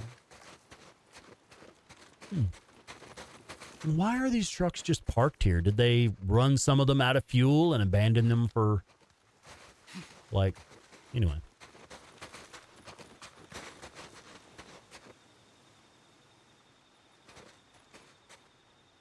Oh, Joe, you're going to drive it. Okay. Make a little road trip out of it. Cool. Oh, there's another ammo tin.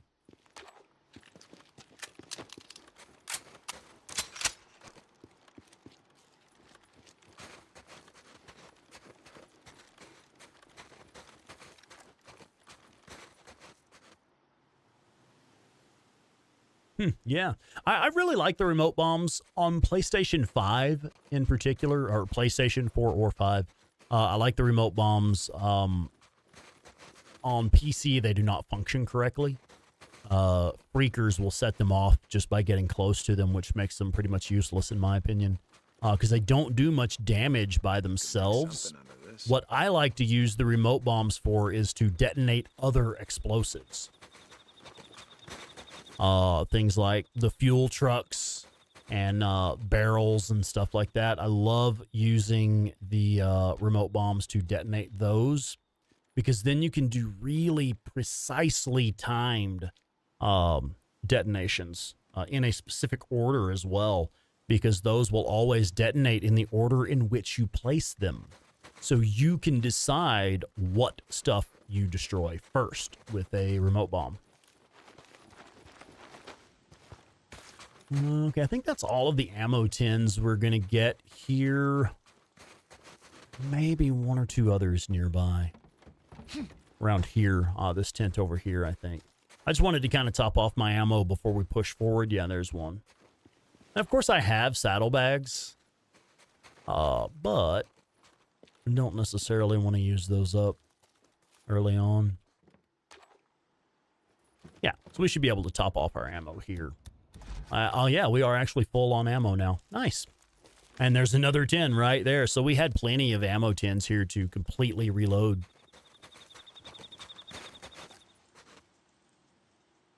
You play on PC? Yeah.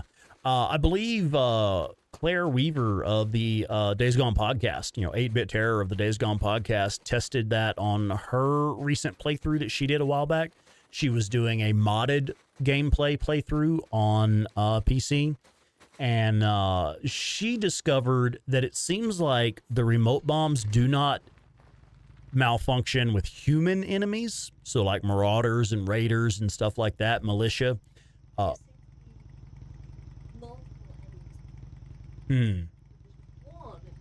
She says it seems to be like multiple enemies will set off your remote bombs, not just one enemy at a time.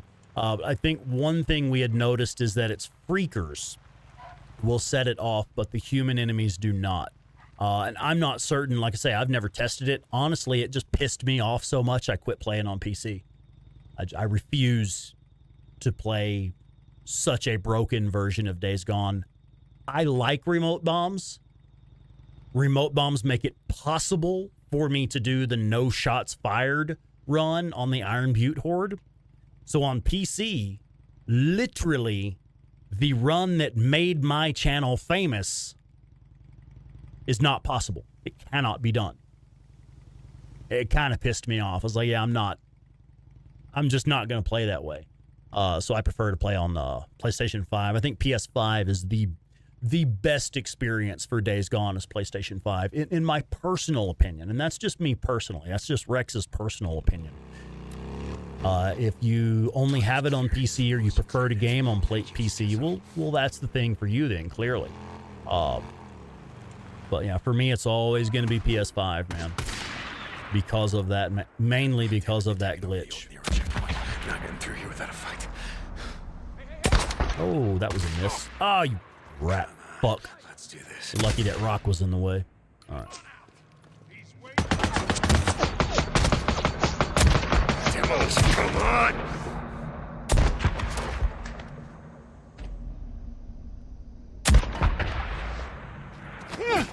Fucking Last of Us 2 controls. I keep pulling the right trigger to reload. That's the Last of Us 2, man. That's not Days Gone. In Days Gone, reload is square. All right, I need to say hello to... I thought I saw some folks pop in. Okay, K&L Collectibles and Games. Welcome in, welcome in. Working on the survival trophy. Okay, you were able to platinum in game recently. Still enjoying it. Hell yeah. Started a second save file on Hard 2 from scratch. Yeah, that's my favorite way to play Days Gone. Hard 2 difficulty and a fresh start playthrough. That's my favorite, man. I don't really care for New Game Plus just because I kind of like going through and unlocking stuff. And I don't really care for Survival 2 because, man, I like having a heads-up display. And I like having the option to fast travel if I want to. So my personal favorite way to play Days Gone is on a PlayStation 5, Hard 2, fresh start. And did I miss saying hello? Oh, Mega Man just came in. Mega Man, what's up, buddy? What we drinking tonight? I got me a little Budweiser. It's empty right now. That's the last of it. May I have another one, please? Yeah, thank you, baby. Let's see. I could have sworn I missed Green Designs. I knew it. I knew I saw somebody say hi. Green Designs. My brother. What's up, man? Okay, that's everybody, right? Didn't miss saying hi to anybody? Anybody else? I'll tell you what, if you're watching, if you're viewing and you haven't popped up in the chat yet, just pop in and say hi, man. We'll try to give you a shout. Thank you, baby. Yeah. Cheers, brother. Oh, Doug, you drinking a Lone Star? Okay. I like Lone Star beer, man. Oh, and you're drinking Corona Extra. All right. My one of my favorite beers, a Texas beer specifically, is Ziegenbach and Shinerbach. Ziegenbach can be a little bit hard to find, but either one of those excellent Texas beers, man. Well, I see we have red, but I do not see the enemy. Let's go ahead and push up a little bit. There he is. I think there's one to the right as well.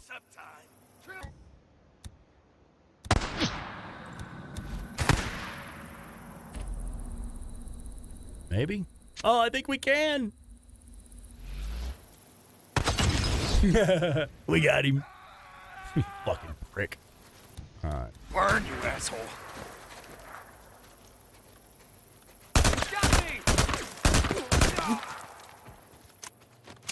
That seemed to take a lot of shots. And there should be a med kit around here somewhere. We're at a Nero checkpoint.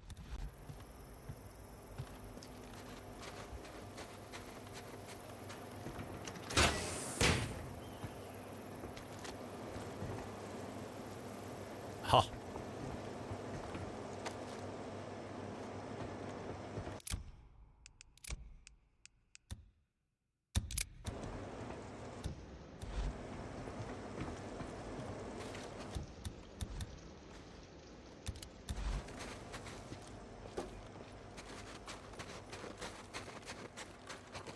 Oh, yeah.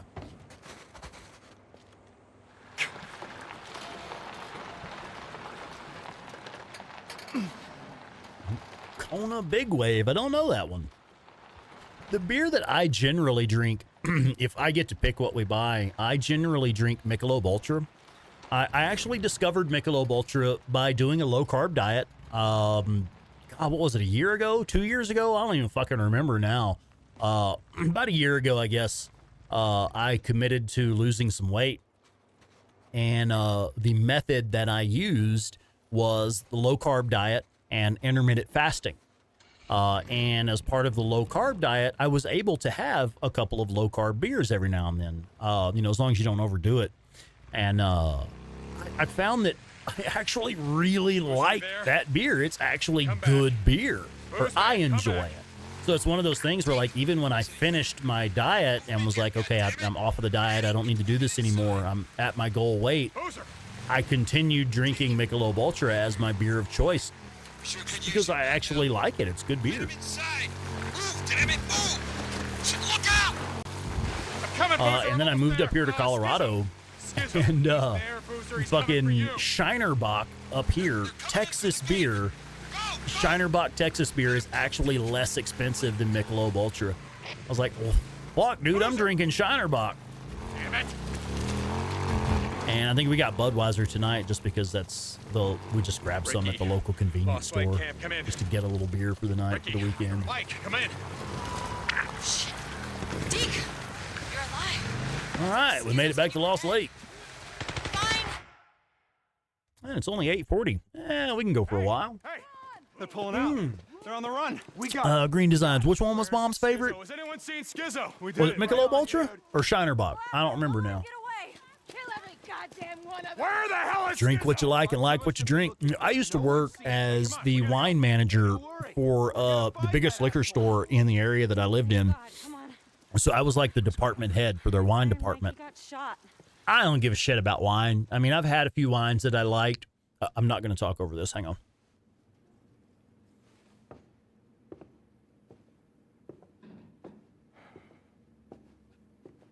Hey, you lazy son of a bitch. I wanted to see if you wanted to go fishing. We got a camp to feed. You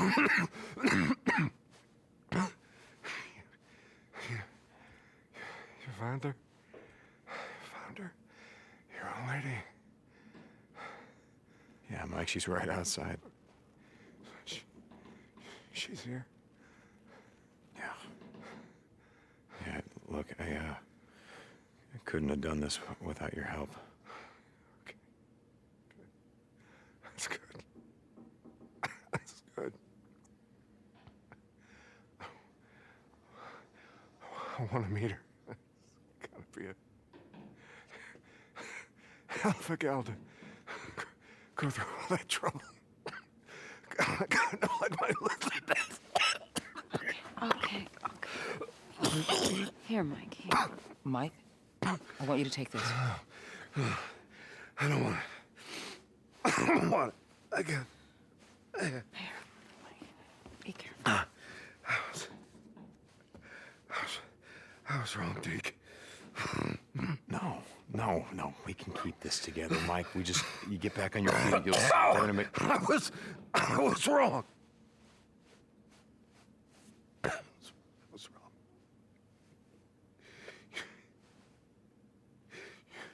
You do what you have to.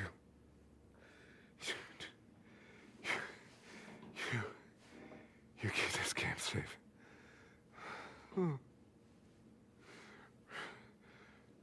Rookie. Yeah, I'm here, Mike. I'm here.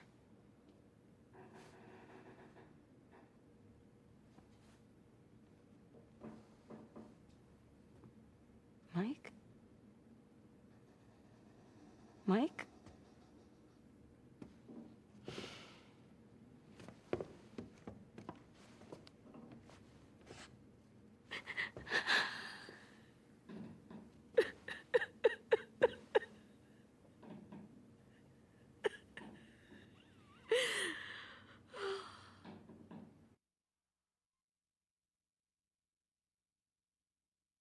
All right, so yeah, I used to be the wine manager for the biggest liquor store in the area where I lived at, and it was cool. It was cool working there because I was the guy who got to decide which wines we would bring in to put on the shelf and which wines we would like. Now we're not selling that.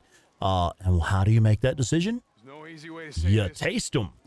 So the sales reps would come in. Hey, we've got this hot new wine that everybody loves. You should put it on the shelf. Oh, yeah? You got a bottle we can take upstairs to the boss man's office? Well, let's fucking go. So we'd run upstairs, crack a bottle right there in the boss's office. And we were tasting. We actually were tasting, just like a sip for a taste of it, not sitting around getting drunk or whatever. But still, it was pretty fucking cool sitting there drinking wine on the job, trying out new stuff. I did eventually hit a point where I could tell you, like, certain wines, I could taste the wine and I could tell you, this is from Argentina. This is from Australia. This is from New Zealand. And I could actually tell you just by tasting the wine, like, I'm pretty sure this is from this part of the world, or this is this type of wine from this part of the world. I never got, like, really into that where, like, I could tell you, oh, it was harvested this year from this part of France or whatever. I was never that into it. But just by time and familiarity, I got to a point where I knew a little bit about a little bit. You know, I could tell you roughly what part of the world it came from and be pretty confident in my answer. But I've never been a person who likes wine. I've always been a beer and bourbon guy. Mixed drinks was my thing back in the day. I used to drink mixed drinks, like I'd drink a pina colada or a margarita or Long Island iced tea or something. And then I discovered bourbon and how much I like bourbon and rye. Oh, I love a good rye whiskey, man. And once I discovered stuff like that, I was like, yeah, I don't really give a shit about wine, man. Give me a good whiskey. Wait, this is... Yeah, we're gonna need. But I do still have some wines that I like. Truck, and we're gonna fill it full of. 1 second, let me see if I can find this bottle. Claire, hey babe, do you remember if we saved any bottles of Adesso? Do we have at least a fancy bottle of Adesso? Not one? You got civilians in the caves. You got just an empty bottle of Adesso to show the label off. You got the armory. We keep some of the nicer bottles that we get, but we don't really want to look like a bunch of alcoholics. Ah, this is the one. Now, I'm not sure how well this is going to show up. It was dusty.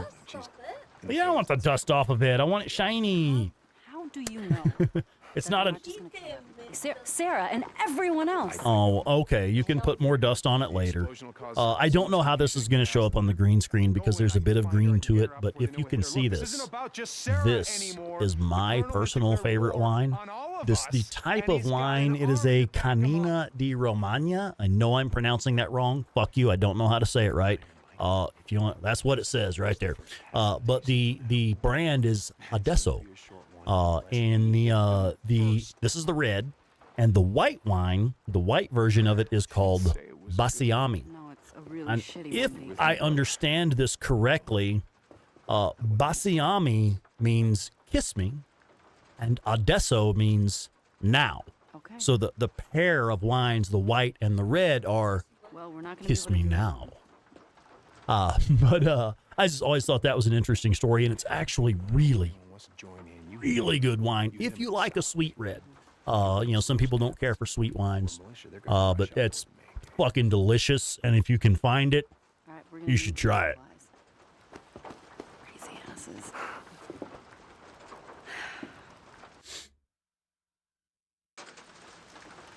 Ooh, I see Horizon Zero Dawn and Forbidden West being brought up in the chat. Yeah. Okay. Don't drink and ride Raptors. Oh, is that what you're playing right now, Mega Man? You're wrecking your Raptor into trees. I got you. Okay, okay. Yeah, yeah. Don't drink and ride a dinosaur, kids.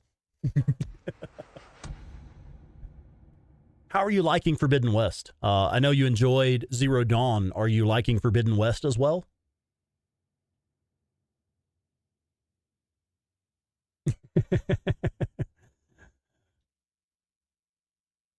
Okay, no shit. All right, well, good, man, good. I'm glad you're digging it, dude.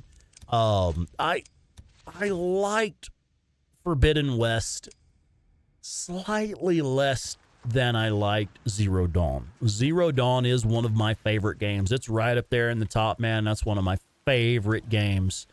But Forbidden West, I liked slightly less.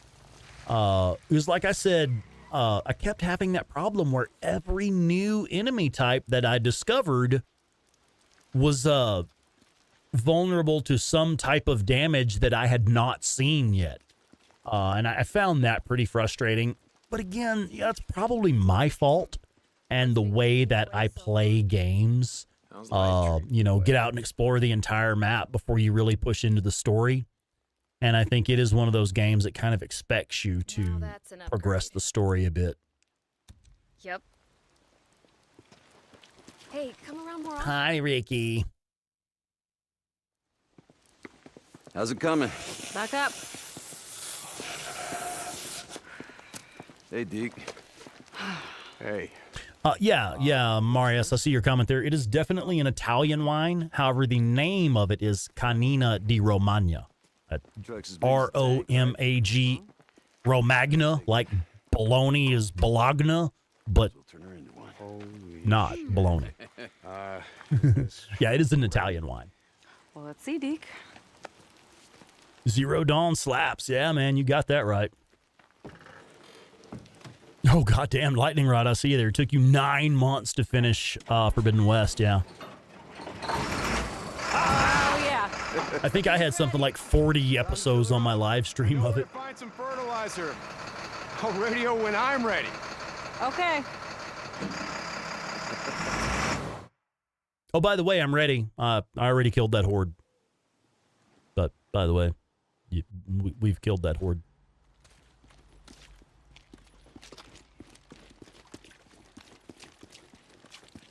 Kiss of Love. That's interesting. Okay. Yeah, because the, like I said, the white wine is called Basiami, and the red is called Adesso. And I don't speak Italian. I don't know what it means. That's just what I've been told.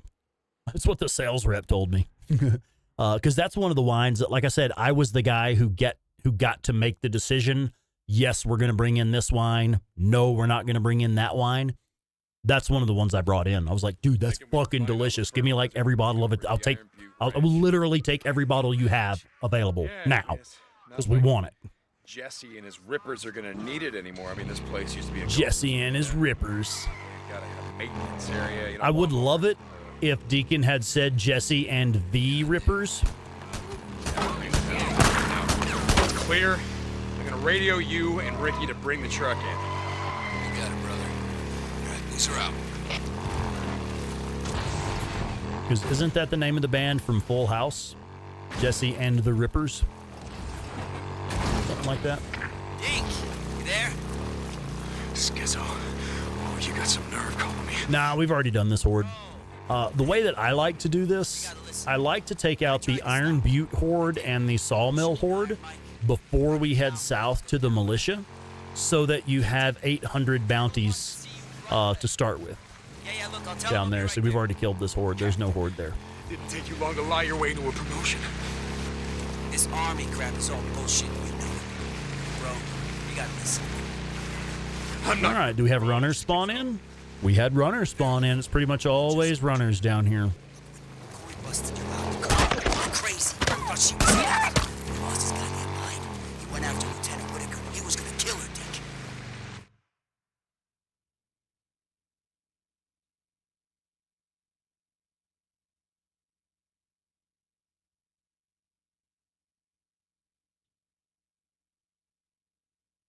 Damn, Forbidden West is still shrink wrapped on your shelf. If you get the time for it, you may want to play it. It is a good game. I don't mean to talk it down at all. It is a fantastic game. Very well built.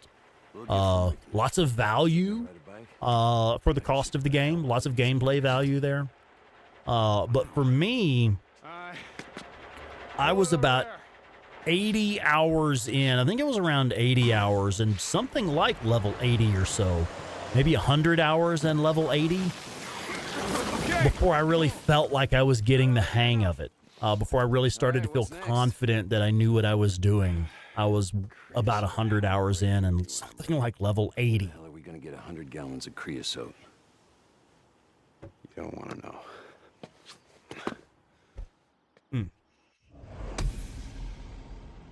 Mark Brewington. Mark, welcome in, bud. How you doing?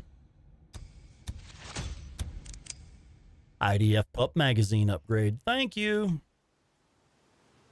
I don't think we need anything from here, man. We're full up on most of our crafting materials. I could use some growlers, but I don't think there are many of those here. Alarm clocks we could use. There may be 1 or 2 alarm clocks here, but I'm not going to bother picking them up here. I know there's other places to get more. Schizo. Oh, you got some nerve calling me. Bro, there you are. Yeah, just do another playthrough of Zero Dawn first. Yeah. I did. I'm going to go ahead and drive back to Lost Lake so that Schizo will finish his mission and finish his radio dialogue and we don't have to listen to it again. Captain, didn't take you long to lie your way into a promotion. This army crap is all bullshit, you know it. Bro, you gotta listen to me. I'm not your bro, Schizo. Fair enough. I just wanted you to know. Look, when Corey busted you out, the colonel, he went crazy. Thought she was in on it. He lost his goddamn mind. He went after Lieutenant Whitaker. He was gonna Yeah, Doug, that's what I was saying a moment ago. The way that I do it, I like to kill both the Iron Butte horde and the Sawmill horde before I go south to meet the militia for the first time. That way, when you get down there to meet the militia for the very first time, you already have like 800 bounties saved up to get a head start with the camps down there. Anyway, Colonel, he likes that idea. So he puts me in charge of the Ark. Wants me to keep it safe. She reports to me now, Dick. To me. What do you want, Schizo? Not your bro, Schizo. They're coming. I can't stop them. They're coming, and this time the Colonel's bringing the whole damn house. Well, let him. We're not going anywhere. And when he comes this time, we'll be ready for him. Hey, Deke. Captain, the Colonel's waiting. I'll be there, goddammit! Now get out! Hey, Deke. Look, I gotta go. But, I'll tell Lieutenant Whitaker that you send your best wishes. Captain Sarkozy signing off. Oh, goddamn you, Schizo.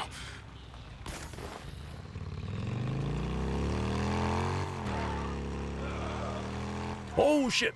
Oh, we got lucky there. God damn. All right. Let's see if we can get to cover here. Come in. Deke, you out there? Hey, now let me guess, you got a job for me. Okay. I'll swing by when I get a chance. Deacon out. Got it.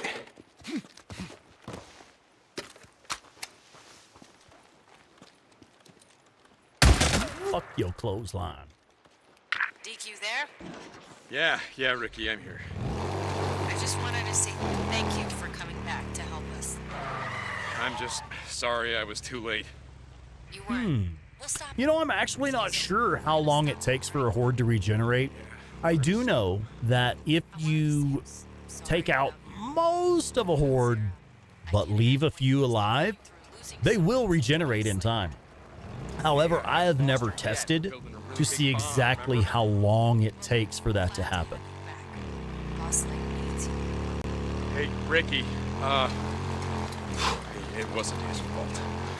No, Iron Mike, I mean, he was only trying to do the right thing. Get off the fucking bike, Deacon. See, stuff like that right there is why I say it may not be possible to do a no damage run. Okay. It simply may not be possible.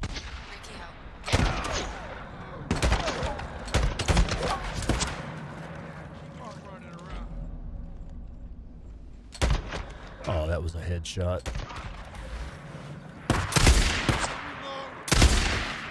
Deke, I need to talk to you.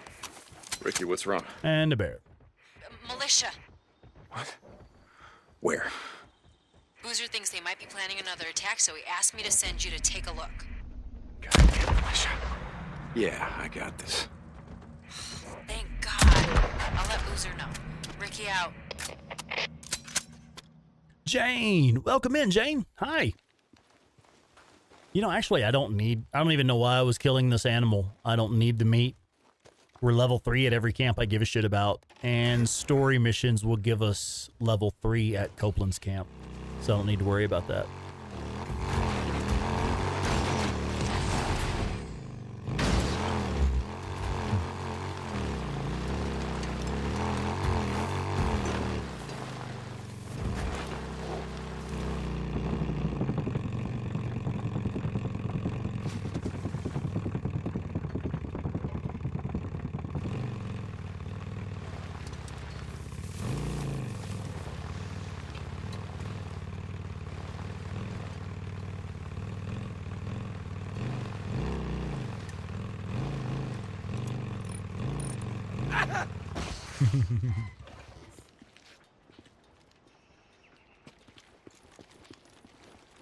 You here to buy something? How's it going, Buzz? There. Good as new. See you later, Deke. No idea how to fix it. Deke, how's my favorite bounty hunter? Blair, you are looking fine today. Yeah. No damage run with runners? Yeah, good luck. Right?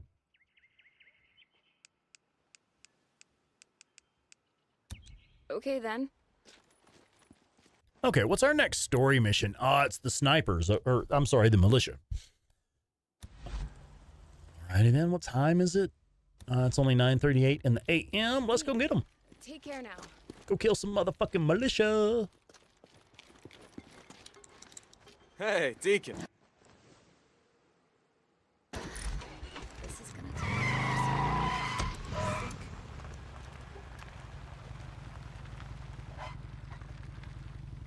All right, so I see we're almost at 40. I do have another announcement to make since we have a few people in now. A few more people in. Tomorrow night, we are doing members-only co-op gaming session. This is open only to people who are members of the channel, like paid members. Now, that counts if you decide to get a membership tonight. Well, that counts. But we do co-op gaming with our members every other Saturday night. And tomorrow night, we're going to be playing one of my favorite little multiplayer games. It's called Wreckfest.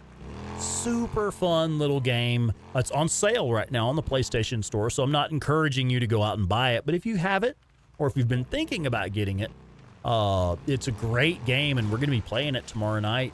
I need more folks in. The reason I brought this up is because... hang on one second, I need to concentrate here. The reason I'm bringing it up is because it can take up to like 24 people allegedly, and I don't even know how many I've got signed up for it, but it ain't 24. So I've got slots open for the game Wreckfest tomorrow night, Saturday the 24th at around 6:30 p.m. We're going to get together and set up the lobby and the party chat. And then we'll actually start the stream about 7 p.m. Mountain Time tomorrow. So if you're interested, if you have the game Wreckfest, or if you've been thinking about getting it, if you are currently a member, or if you've been thinking about becoming one, now is a great time to do so, because I actually do have slots open.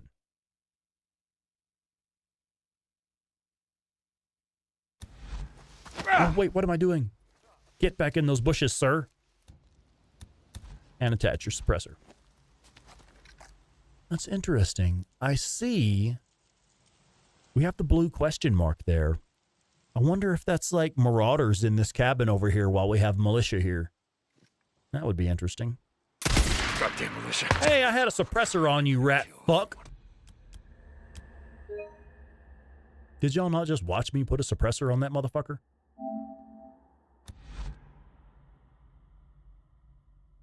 Oh, play Wreckfest or spend time with the girlfriend?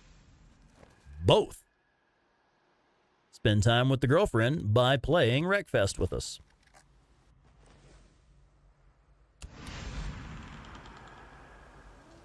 And they've already alerted. Okay. It saved it at the point they alerted.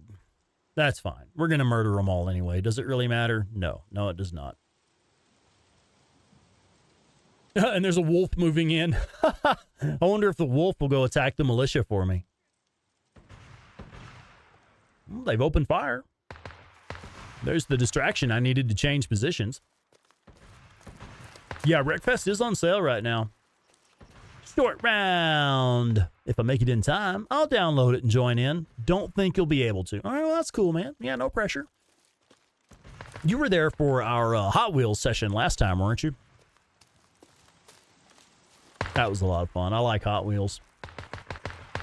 The thing about the Hot Wheels game, though, is the servers are really unstable. It seems like every other game we end up getting kicked out of the lobby. Entire squad. Gotta be careful.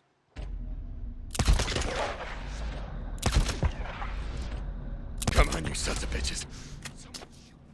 Where Wreckfest is generally pretty stable. Yeah, Sony put it on sale just so more people can join my co-op sessions. Obviously.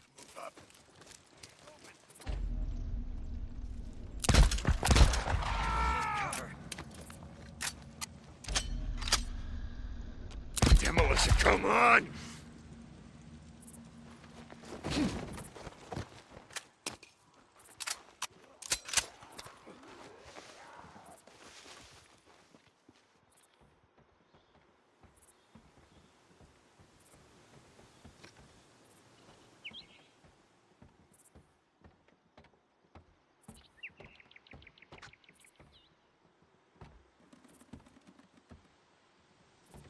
What the hell? I don't know. You tell me.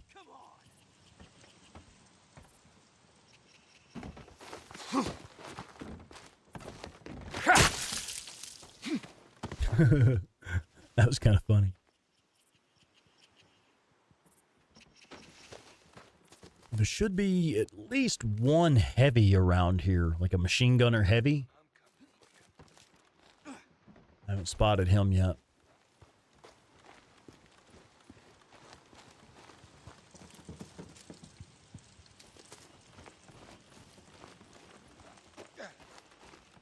There he is. Is that a flamethrower or a machine gunner? That's a machine gunner, right?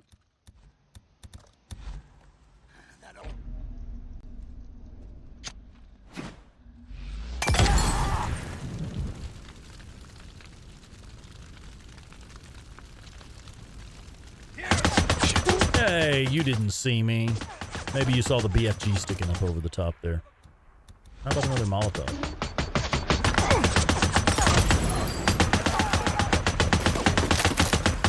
You're on fire. I wonder if 2 will kill him. No? All right, well, fine. You want to stop shooting for a second, sir? No, he does not. Okay. Let's do this. Yeah, you got several men down. Had you not noticed?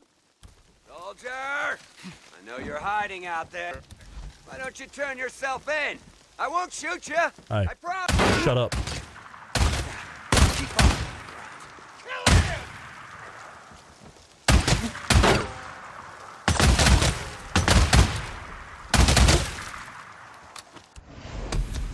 I love the auto shotgun.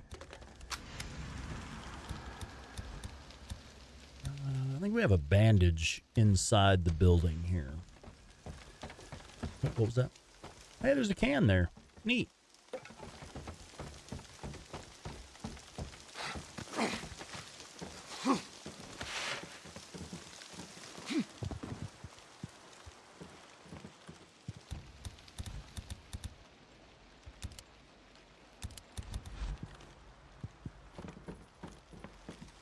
Here we go.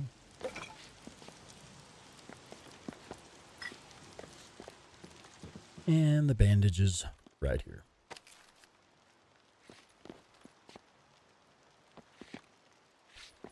Yeah, Doug. That is, again, one of my very few legitimate complaints about this game is the lack of, well, okay, so the BFG would absolutely be able to shoot through this. It'd absolutely be able to punch right through this fence here. The machine gunner, the heavy gunner over here that was using this MG45, a weapon like that, absolutely would punch right through weak cover like that. Absolutely. And that's one of those things. It's like, I get it. You know, maybe it's hard to program in like destructible, and maybe it's difficult to program in destructible environments. Why are there so many goddamn freaks out here? What the fuck? Are y'all seeing this shit? I mean, okay, there was some heavy gunfire going on. Is this a horde that's wandered in? It's not nighttime. I've taken out all of the nest. The only thing it could possibly be is maybe multiple screamers have spawned.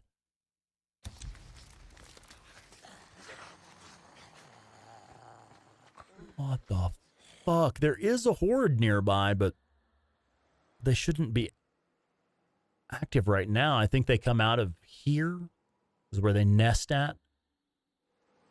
They shouldn't be active right now at noon. What the hell is up with that? And where the hell are you trying to take me? Oh, Copeland's camp. Okay. Let's go take out these militia first. Darian Starr, welcome in. That's the horde bug you were talking about, huh? Oh no, man.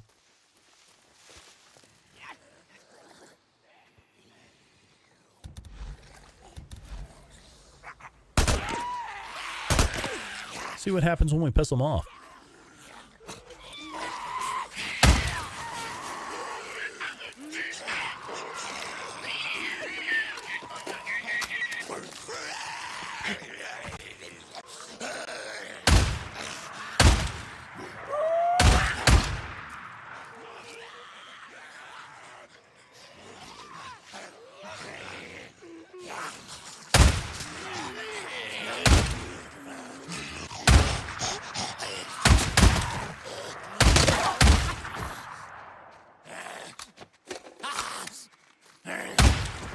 I love the auto shotgun.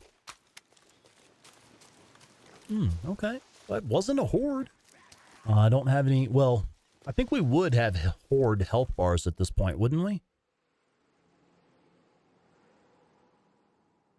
No, we wouldn't. Yeah, we would have horde health bars at this point.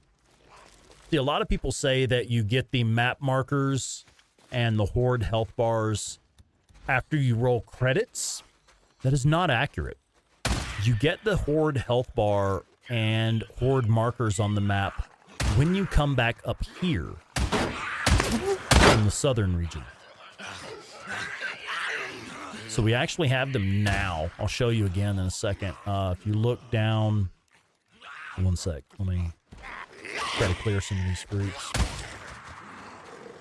Well, oh, now it's wolves. Okay. There's one stuck in there. See if I can get a more accurate shot on him. No, we can't hit him at all. Here in a second, we'll try some AoE. Let's see if area of effect damage will get him. I believe so. I believe he is on fire. The sound effects are there. Okay. So that did some damage, but it did not kill him. Let's put a grenade right under his feet. No, not at all. Let's try more fire. That guy. Interesting. Wild.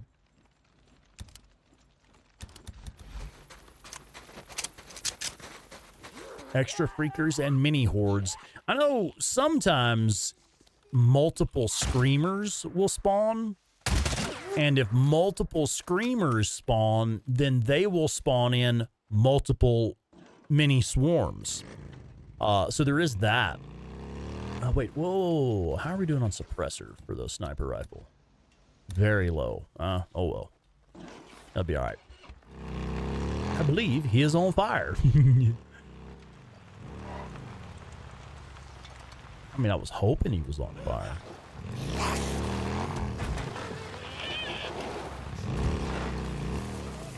Actually, I want to approach that camp from the other side of the lake. 1 second. Let's get turned around and head to the other side of the lake.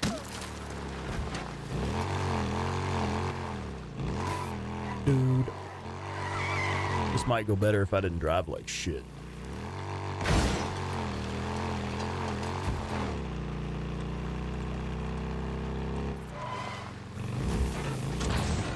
Shit.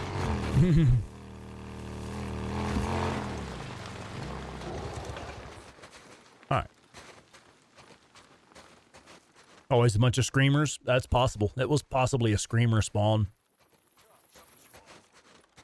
I've had multiple screamers spawn in at the sawmill horde, and the horde fight wound up triggering the screamers to do their scream and call in multiple swarms. Damn it.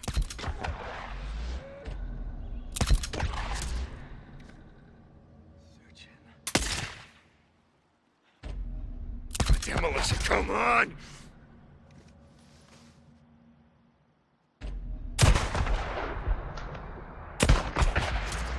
I just shot both of his legs off. Should have been, at least. That should have counted as a dismemberment. Come on, you sons of bitches.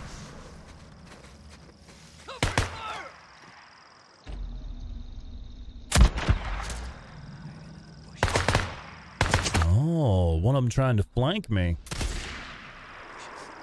Yeah, not today, asshole. How about this?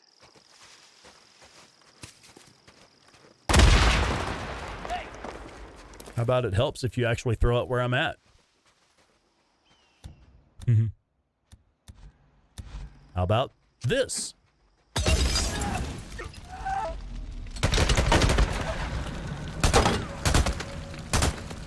Here, move it back. I need cover and fire. That motherfucker's still alive. Boy, if you don't die and get off my map, I swear to God. All right, anyway.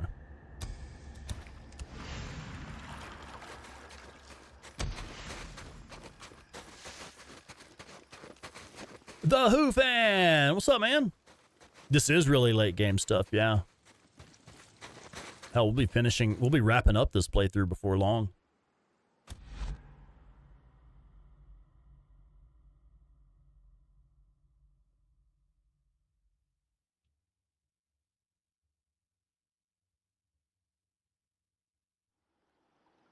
Oh, wow. 5 screamers at Sarah and Deacon's church. Wow. I think the most that I've ever seen is like 4 and 5 at a time. I think 5 is the most screamers that I've ever seen in one spot.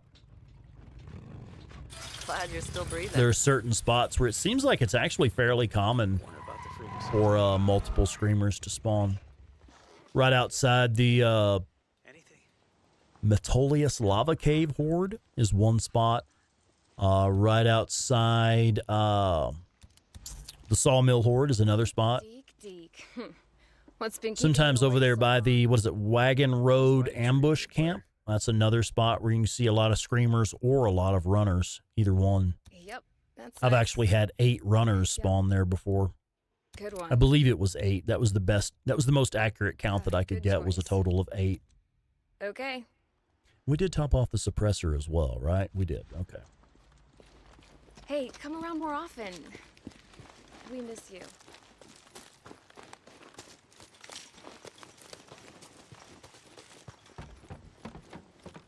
It's like Boozer says, I hear a bunk calling my name.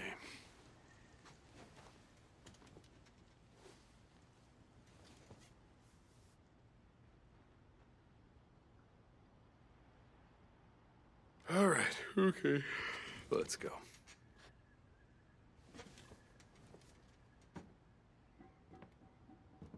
Oh, I'm just gonna close my eyes for a bit.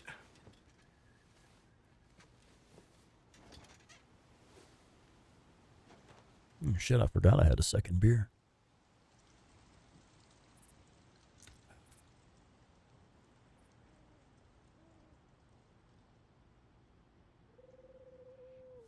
That should do it.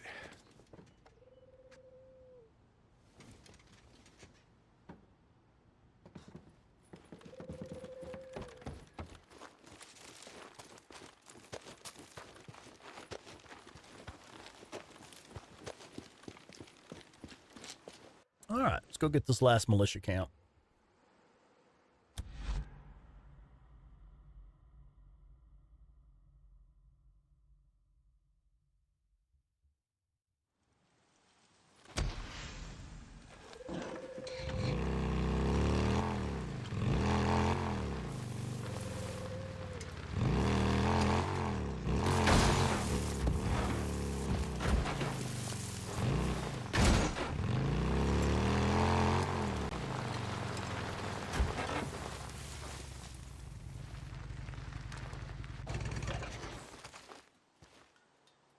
Are these wolves going to give me a hard time? I know I saw wolves. There's one over there.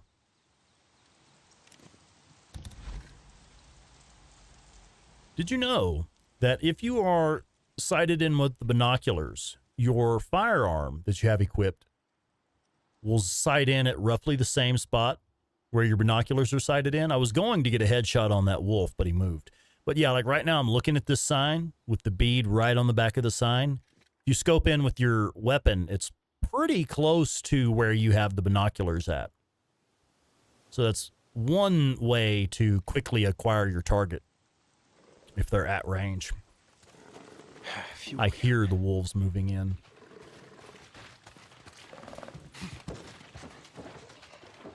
Now, how do you drop the fuel can again? There we go. Where's your friends at? I know you brought friends. They always bring friends.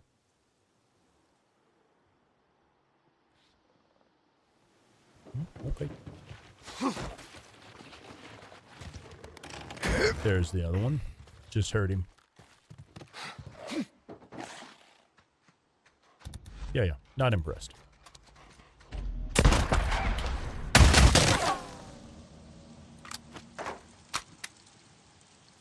That's the way I generally like to take wolves, especially if you have the skill.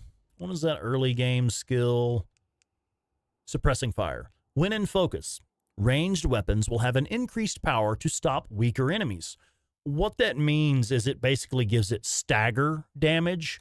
So if you are in focus mode and you shoot the wolf, it will generally stagger them and make them roll. And then once they're off their feet, so I'll do that first shot in focus mode to knock them off their feet and then follow up with a double tap to take them out.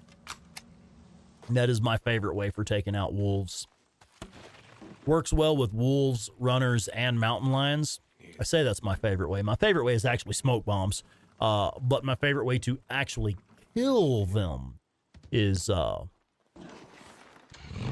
them off their feet and then double tap with the shotgun.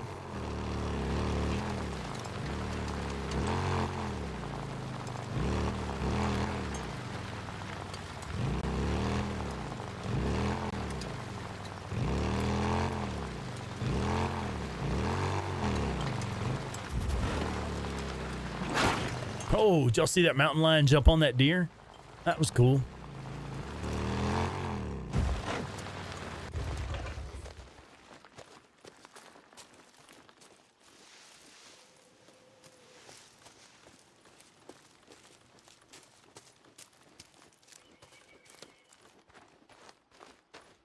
Oh, wow. Yeah. Good job, Darian. Militia, damn it. More of them. Is that all you got?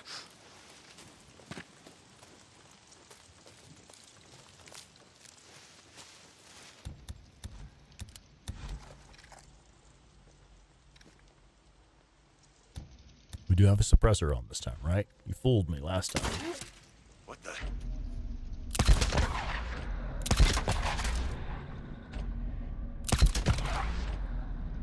Come on, you sons of bitches.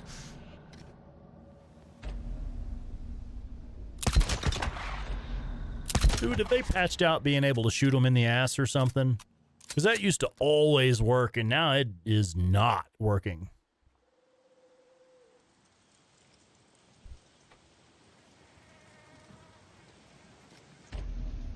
Like, generally, you can shoot them in the leg around their armor. It is no longer working. Melissa, come on!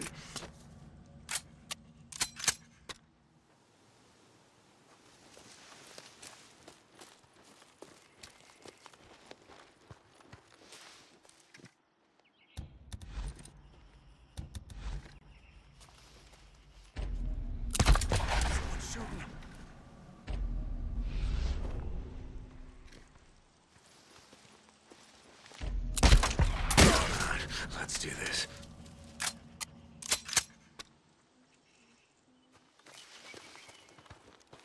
Two more, huh?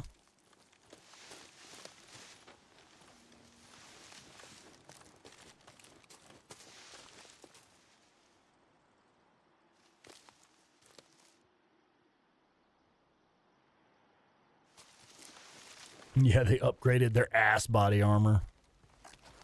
I suppose it's possible. Who was that?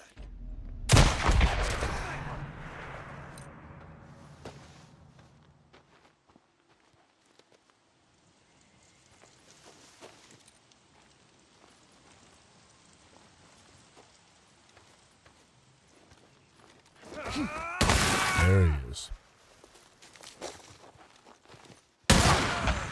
Don't walk around my corner. Do not walk around my corner. Just don't do it.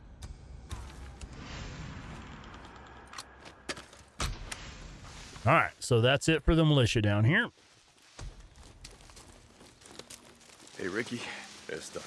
Another skill point. Oh my God. All right, I'll let Boozer know. Ricky out. Oh yeah, there you go. Meet with the school counselor first. Excellent, excellent, excellent. Yeah.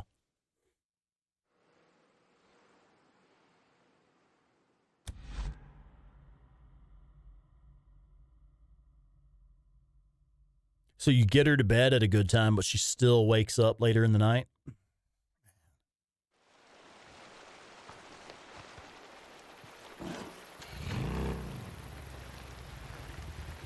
Hold on, I know him. Open up.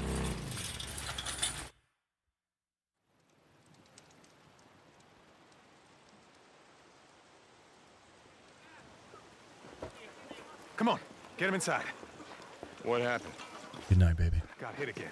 I love you. Squatters off the highway. We've got to get some men together, go after them. Don't look at me, it ain't my problem. They've got Manny.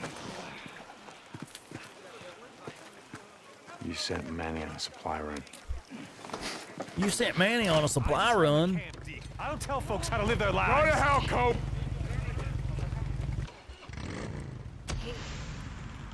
I actually wasn't ready to leave camp yet. I was gonna go see the merchant first, if that's okay. Hey, Deke, how's it going? Hey, Damon, how's the gun trade going? Now, it can be challenging to reach level 3 at Copeland's camp here. Let's see, we're about halfway to level 3. We're at 12,785. We need 25,000. Let's see what this story mission does for us. It will give us nearly 4,000 trust with Copeland's camp. So that'll get us pretty damn close. We may actually need to do some more stuff for Copeland to hit level 3. Because once I hit level 2 at Copeland's camp, I pretty much disregard this camp. I have no use for them past level 2. Once you get the first saddlebag upgrade and the nitrous upgrade, I have no use for this camp after that point. Scotty Oates, what's up, man? Do the old dick twist and get Manny back. Welcome in, buddy. How you doing, man? All right, let's go rescue Manny.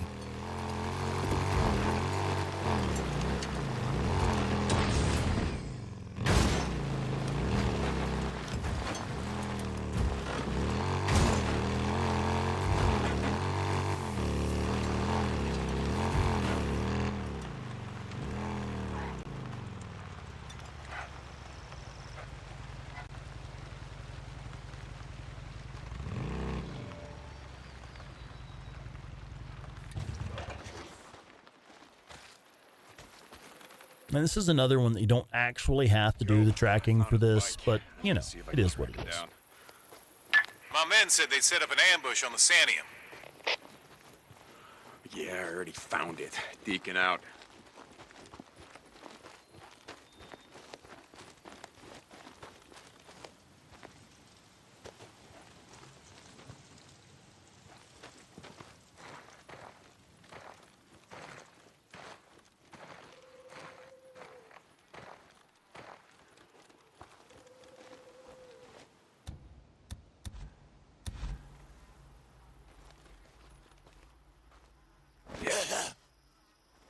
Did y'all hear that little growl?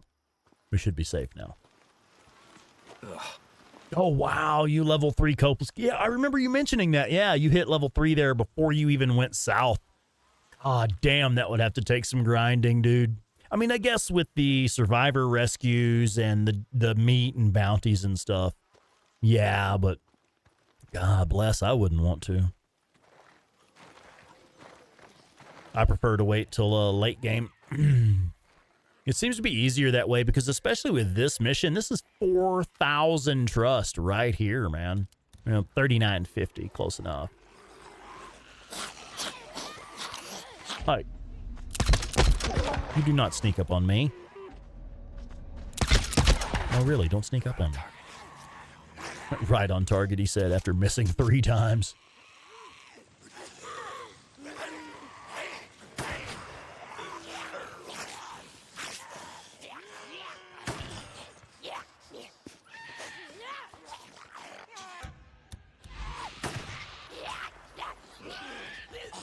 Where the hell's that sniper at?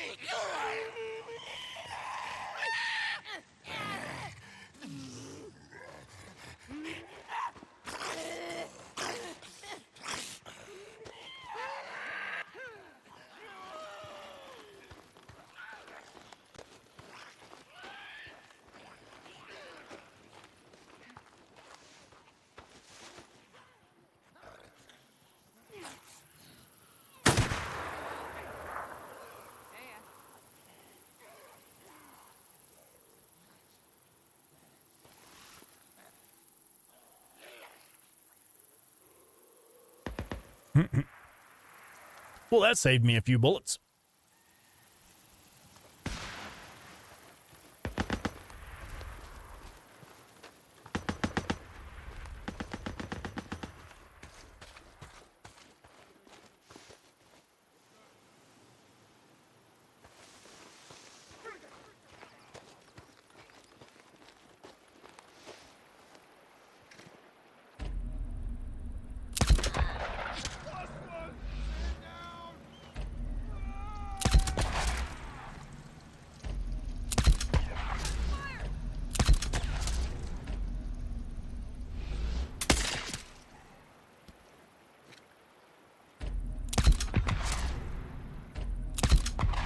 Oh, that should have been a headshot. Damn, I was on a streak too, man. Oh, well.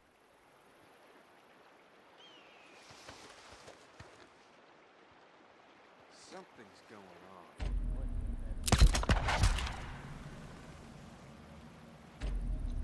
on. Oh, okay. I missed that one. That was me. Hey, Drifter! Stop hiding and come talk to me. We're looking for more men. We can handle them, boy. That's not reload in this game. That's reload in The Last of Us.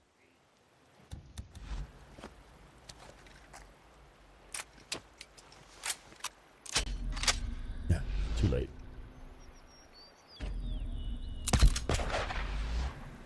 Might be about time to shut it down.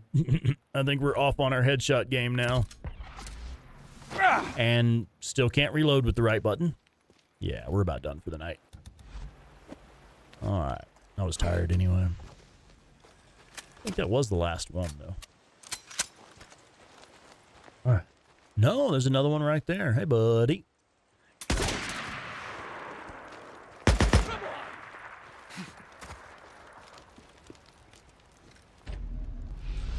Oh, that's kind of wicked looking through the smoke and the fire.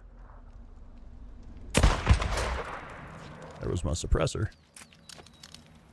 Clear nearby enemies to rescue hostage. Are there more enemies? A couple of freakers, apparently. Richard Cranium! Welcome in. I wasn't Oh, wow. Whoa, hold up. All right, we're going to pause the cutscene for this one. A World War II era bomb was found near where you live. The police evacuated the whole street for 3 days so the army could take it out to sea and detonate it. What type of... Wait, what? Okay, where do you live? Obviously not here in the States, I guess. Yeah, where... You don't have to tell us exactly where you live. I'm just curious about, like, what part of the world, what country. 'Cause that's wild, man. Finding World War II ordnance. I know that things like that still happen in different parts of the UK, places that saw, active warfare on their soil. So I'm curious about that. That's wild. Oh, short round. Yeah, that one is, dude, I can never get in there. That is 4 survivors. There are 4 survivors up there. So if you can sneak in, and I don't know how to do it quietly. Claire can tell you how, but I can't. If you can get in there quietly, you can get 4 survivors off of that, but you have to do it quietly. Plymouth, England. Okay. All right. Besides, who the hell else around here knows how to rebuild a carburetor? Easy. Yeah, Richard, no worries, brother. Welcome in. Just back up. Just glad you're here, man.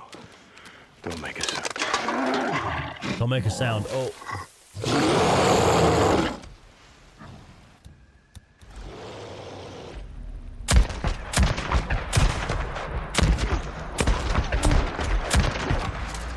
They're not that scary.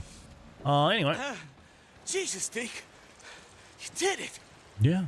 Oh, Jesus. Hundreds of times. I've been camping too long. Never saw nothing like that before. Come on, let's get out of here before the... Let's get out of here before that horde shows up. You don't gotta twist my arm on that one. Ranger, headshots. Doing out here? I don't know. I hadn't been on a run in months. It felt like maybe I wasn't, I don't know, doing my share. You know? Oh, yeah, Doug. Man, Claire comes up with some of the coolest friggin' ways to do stuff like that.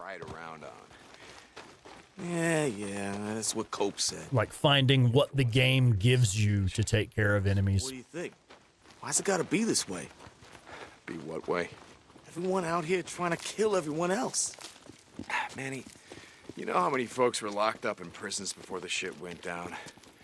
I mean, here in the States. No idea. 2.5 million. You count the ones that are out on parole and probation, that's almost 7 million. You good from here? Yeah. Hey, Deke, I owe you, man. I'd be dead right now if you hadn't... Manny, nose down. Nose down. They feed you. So I'll show you on the PlayStation. Let's see, Doug, do you play on PlayStation? I get the hell out of here. If you're on PlayStation, I can show you quite easily how to capture gameplay footage. So I'll go ahead and give that tip. That did not put us to level 3. I'll go ahead and give that tip. So on the PlayStation, you have the share button. The PlayStation 4 has a similar function. This button here allows you hit it. The way I have it set up, you hit it one time, and it brings up this menu right here. And if you go to Save Recent Gameplay, you can change this in your settings, but you can record up to an hour of recent gameplay. So I could save the full video, which is 59 minutes and 59 seconds, or do like 30, 15, whatever increment you want to do. And like let's say we want that Rager fight. Let's just grab the last 15 minutes. We know this allows you to edit it right here on the PlayStation. So we know we could cut that down and go straight to the end of the bit. Roughly in here at the end of it is where we killed the horde, or where we killed the Rager. So let's get it to the bit where we were shooting the Rager in the face. Whatever. You can do all that. It's as easy as pressing the share button. And that gives you the option to either start recording, where you can just record all of your gameplay up to an hour at a time, which takes up a shitload of space on your memory, so be prepared for that. Or most of my YouTube channel, most of my YouTube videos were made with this function right here. You literally can build your own YouTube channel with this function right here. If you happen to do something that's pretty cool, save recent gameplay. That easy. Yep.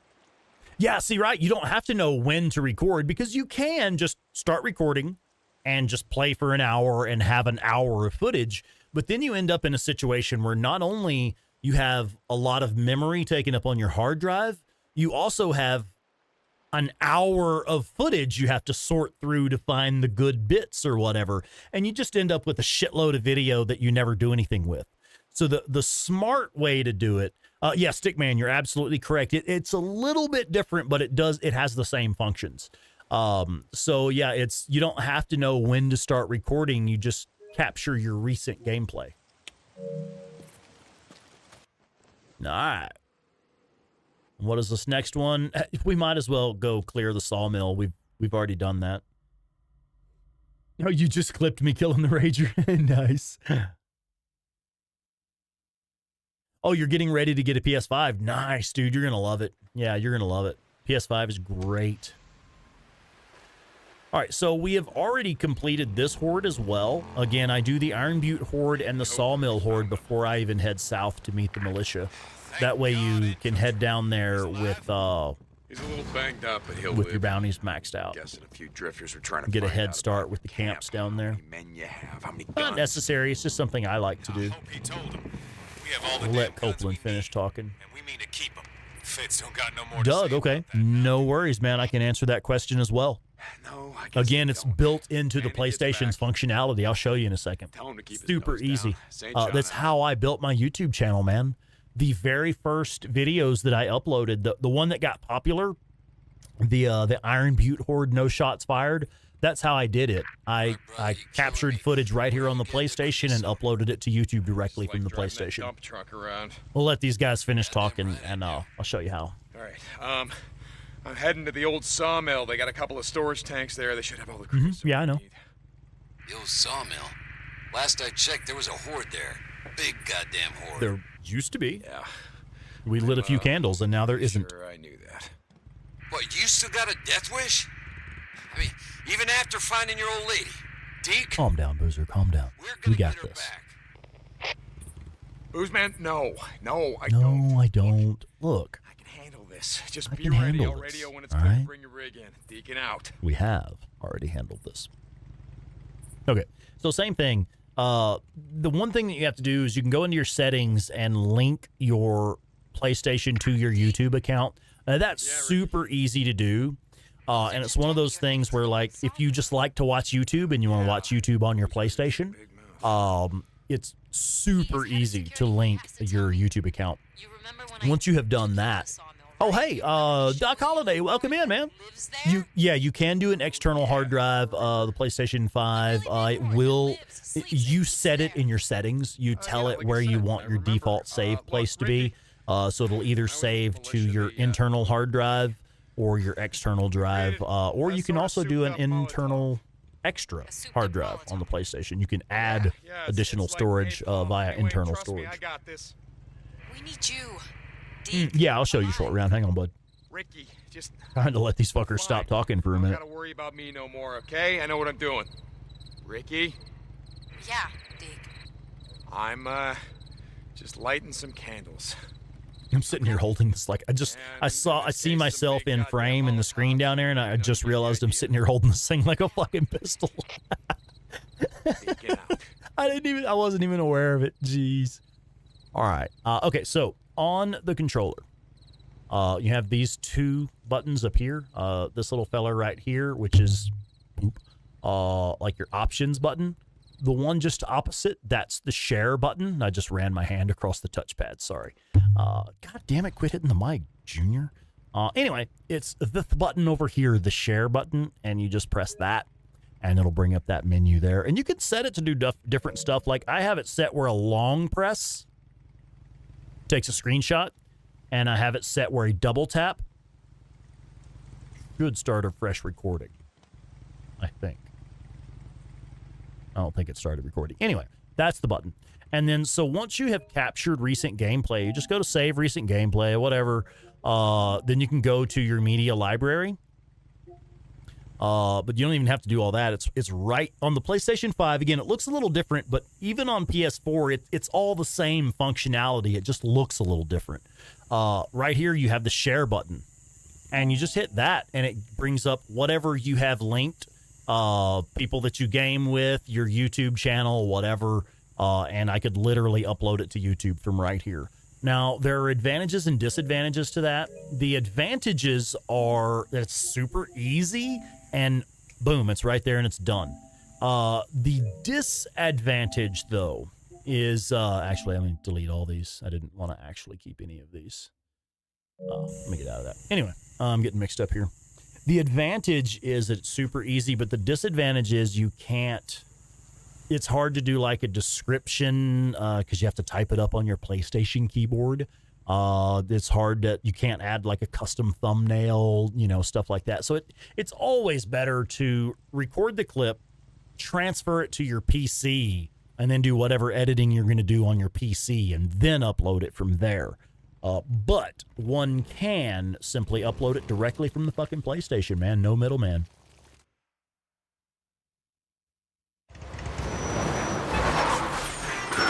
Oh, yeah, Doug, I'd like to see that, man. Definitely share it on the Days Gone subreddit. For sure. Looks like I missed. Yeah, short round, no problem, man. Yeah.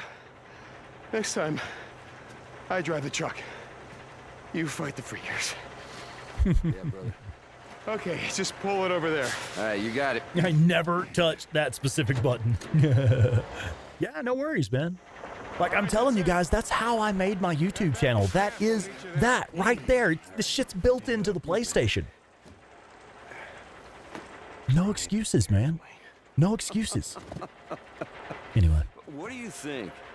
That I'm going to blow myself up? I say that because one of my coworkers was recently talking about wanting to start a YouTube channel based on the game Warframe. And it's kind of one of those things where it's like he talks about it a lot, but he's never really going to actually do it.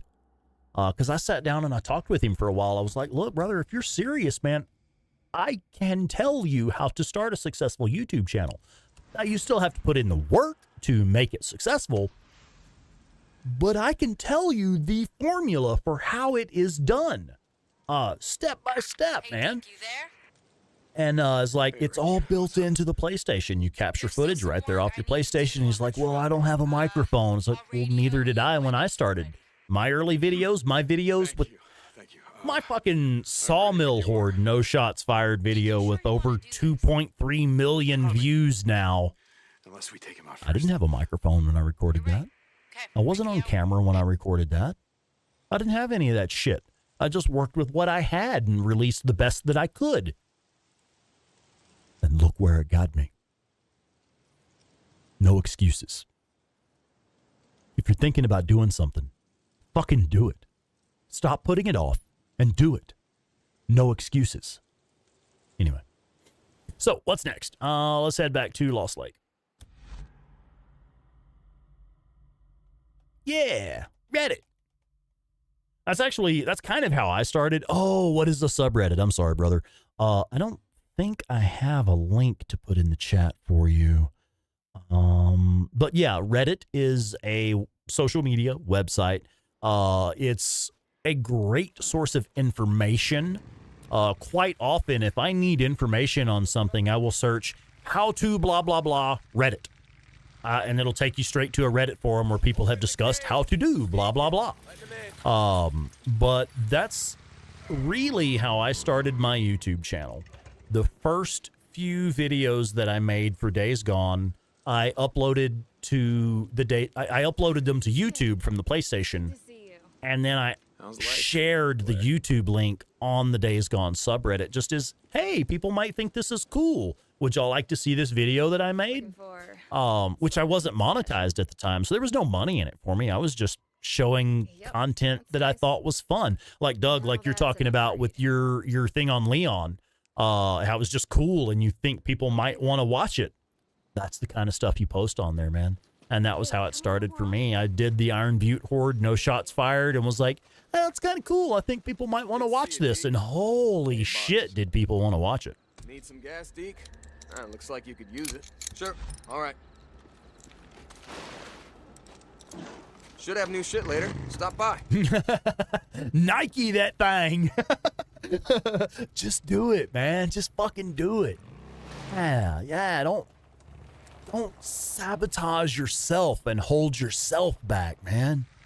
If you are thinking about doing a fun passion project, Hey, Deke. don't start a YouTube channel for the money, okay? The money's actually not that good. Like, really, it's not that good.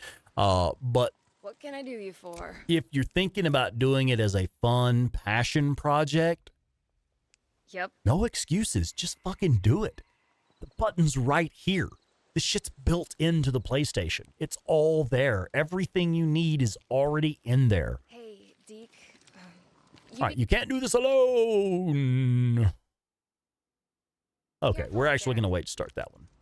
I'm going to go camp till morning. We'll make a save game, and we'll shut it down for the night.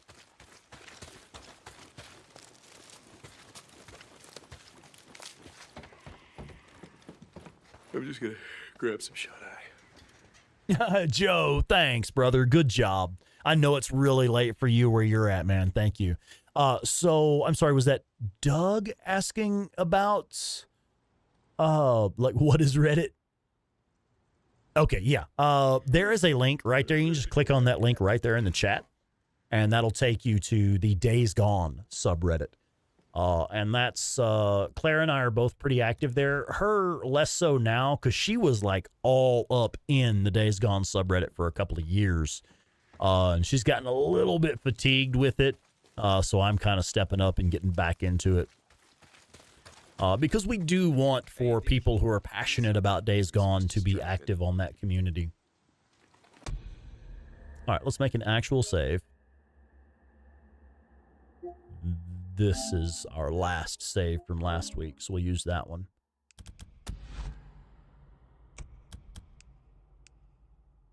There we go. Love it. All right, man, I'm going to shut it down for tonight. What all do we need to talk about before we go? Oh, Kinshi Games, welcome in. Kinshi, I'm sorry you're coming in just at the last minute, man. We're about to shut it down for the night.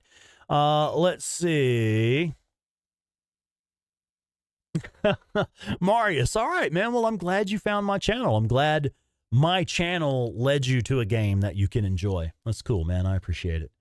Okay, let's see. What else do we need to talk about? Is there anything else we need to talk about? We talked about Days Gone Com earlier. I'll throw that back in there because we are serious about that. It is coming up soon. The date is rapidly approaching. So if you would like to come to a real-life get-together in Denver, Colorado with members of the Days Gone community, including myself and 8-Bit Terror, there's the info right there. Let's see. What else do we have? We do have a Discord. the main purpose of the Discord, it is for you guys, for that sense of community. Because I like I say all the time, I see multiple conversations going in the chat here. If you want to keep those conversations going, join our Discord.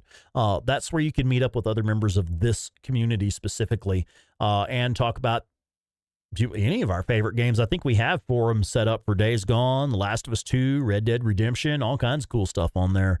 So pop over to our Discord if you're not already there. Maybe do something nice for yourself, man. Get yourself something nice. We do have a merch store, and we've put a lot of work into making the merch store nice with good stuff on there. Like, we intentionally picked the higher quality t-shirts so that if you do buy a shirt, it's a shirt you actually want to wear. You know, because a lot of times, say you go to a concert or you go to an event and you buy one of the t-shirts because, well, that's what people do, right? And then you never fucking wear it because it's a shit t-shirt. It doesn't fit good, doesn't feel good on your skin. We made sure to put good quality items in there. We got tanks, tees, all kinds of shit. Sweaters, tote bags, stickers, coffee mugs, man, you name it. We probably got it. We even have like some iPhone cases on there. The selection that they had available was kind of limited on that, but we do have some on there. So take a look at that. Get yourself something nice, but still support the community by doing it.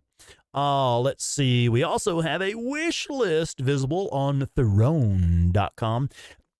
I actually think this is a pretty cool service myself, honestly.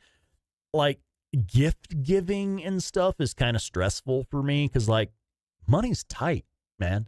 And if I spend money on something for someone else, I want to know for sure that it's something they need or want and can make use of, you know? So if you would like to make a contribution to the channel that is something you know we need or something you know we want, there you go, right there. And like, even if it's something like not necessarily streaming related, if you contribute that to the channel, that is still money that I don't have to spend on those things, so that still money that goes into the channel, right? But also it allows you to know that it's something that will be in our hands, a specific item in our hands that we're using every day. A while back, I got really the most significant contribution I've gotten from Throne so far was a couple of batteries, or a battery for my outdoor lawn equipment. I use battery powered lawn equipment. So I try not to use like petrol fuels for shit like that as much as I can. I prefer to use like rechargeable stuff, which still takes energy, but whatever. But yeah, one of our viewers got us an extra battery for my lawn care equipment. It's like, dude, those are expensive, and that really helps me. It helps me keep my yard looking nice, man. That's real shit. We got a charging dock for the controllers. You just set the controller right in the charging dock. Not only is that a handy way to store your controllers where they're sitting in a nice, neat spot out of the way, but that's something that we use every single day. We got a powered USB hub recently that was on our Throne wish list. I use it every single day, man. Every day I'm putting my flash drive in it to save content and stuff. Stuff that we use constantly. Yeah. Oh, Lance, welcome in, bud. Yeah, we actually are shutting it down. I'm just giving my outro spiel right now. Yeah, you're a little bit late tonight, buddy. Glad you're here though. Let's see, what else? Is there anything else we need to talk about? Yeah, not really. That's probably good enough for tonight. Let me go ahead and say thank you. Let's see, what do we get? Scotty Oates came in with a channel contribution this evening. Super chat, that's one way to support the channel. Let me go ahead and throw this out one last time before we go. I am playing a multiplayer game. It's a co-op session, only open to channel members. So if you're currently a channel member, or if you want to become a channel member, now is a great time to join the channel, because we're going to be playing a game called Wreckfest tomorrow evening, with, again, members only. Any members of the community are welcome, because I still have some slots open for that game. I think you can have up to like 24 people in there. So if you'd like to actually hang out with us and play some video games with us, man, hit me up. The way to join our co-op gaming sessions, you must be a member of the channel.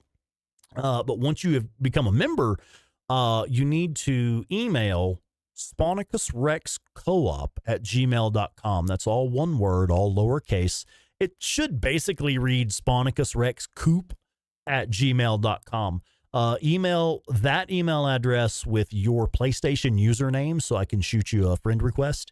And you can come play with us, man. I've still got slots open for Wreckfest tomorrow night.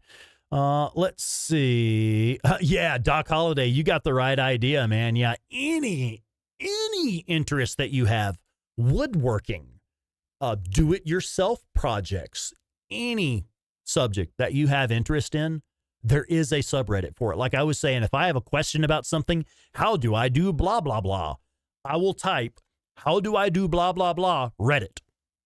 And it will take you to a Reddit. Very likely it will take you to a Reddit forum where someone has already answered the question, how do I do blah, blah, blah? It's cool, man. It's a useful thing. Yeah. All right, Lance. Yeah. I've just been busy. That's all good, brother, man. It's all good. I'm glad you popped in for a minute. That still counts as a like and a view. Yeah, it still helps, man. We'll be back on with some more Days Gone next Friday at 7 p.m. Mountain Time. Until then, brief recap what we have going on. Monday through Thursday, Claire Weaver on the 8-Bit Terror channel plays games at 8 a.m. Mountain Time. She is currently playing Tomb Raider Remastered. So if you've been curious about the remaster of Tomb Raider, pop over there and have a look at her channel. She's playing that Monday through Thursday, 8 a.m. Mountain Time. And on Fridays, she's playing Dishonored 2. So like earlier today, she played Dishonored 2. And guys, I got to tell you, it is so much fun watching Claire play Dishonored. That is so her game, man. It's like when they made that game, they made it for Claire Weaver, dude. It's so perfect watching her play that. That one's good. And then myself, I'll be back on Monday and Wednesday at 7 p.m. Mountain Time. I'm currently playing The Last of Us 2 Remastered, which I'm actually having a lot of fun with it, man. I had kind of a rocky first playthrough with that one. I didn't appreciate it as much as I could have, but having a second look at it, I'm really enjoying. Oh, hell no, she ain't. What? Yeah, dude, she loves Dishonored. But yeah, Monday and Wednesday, I'm playing The Last of Us Part 2. And then on Fridays, of course, we do Days Gone. So next Friday, we'll be doing the last bit of Days Gone. I guess we'll be wrapping up. That may not be our final stream for this playthrough, because then we'll have like post-credit stuff and horde killing and stuff like that to do. Oh yeah, Tomb Raider. Yeah. Oh yeah, absolutely. Now, have you played the remaster? Is that what you're playing now? Yeah. That's good stuff, man. They really did a good job with it. Oh, all right, guys. I'm kind of tired of talking, and I'm going to go chug this beer and spend some time with my girl before bedtime. Love you guys. Thank you all for being here, man. For real. Thank you all so much for allowing me this opportunity to create content to entertain you and to just to hang out with y'all on these live streams. I cannot tell you how much it means. Seriously, no bullshit, man. You're hearing me talk right now. This isn't a talking head on TV. I'm actually talking as me. Thank you. We really appreciate it. Good night, you guys.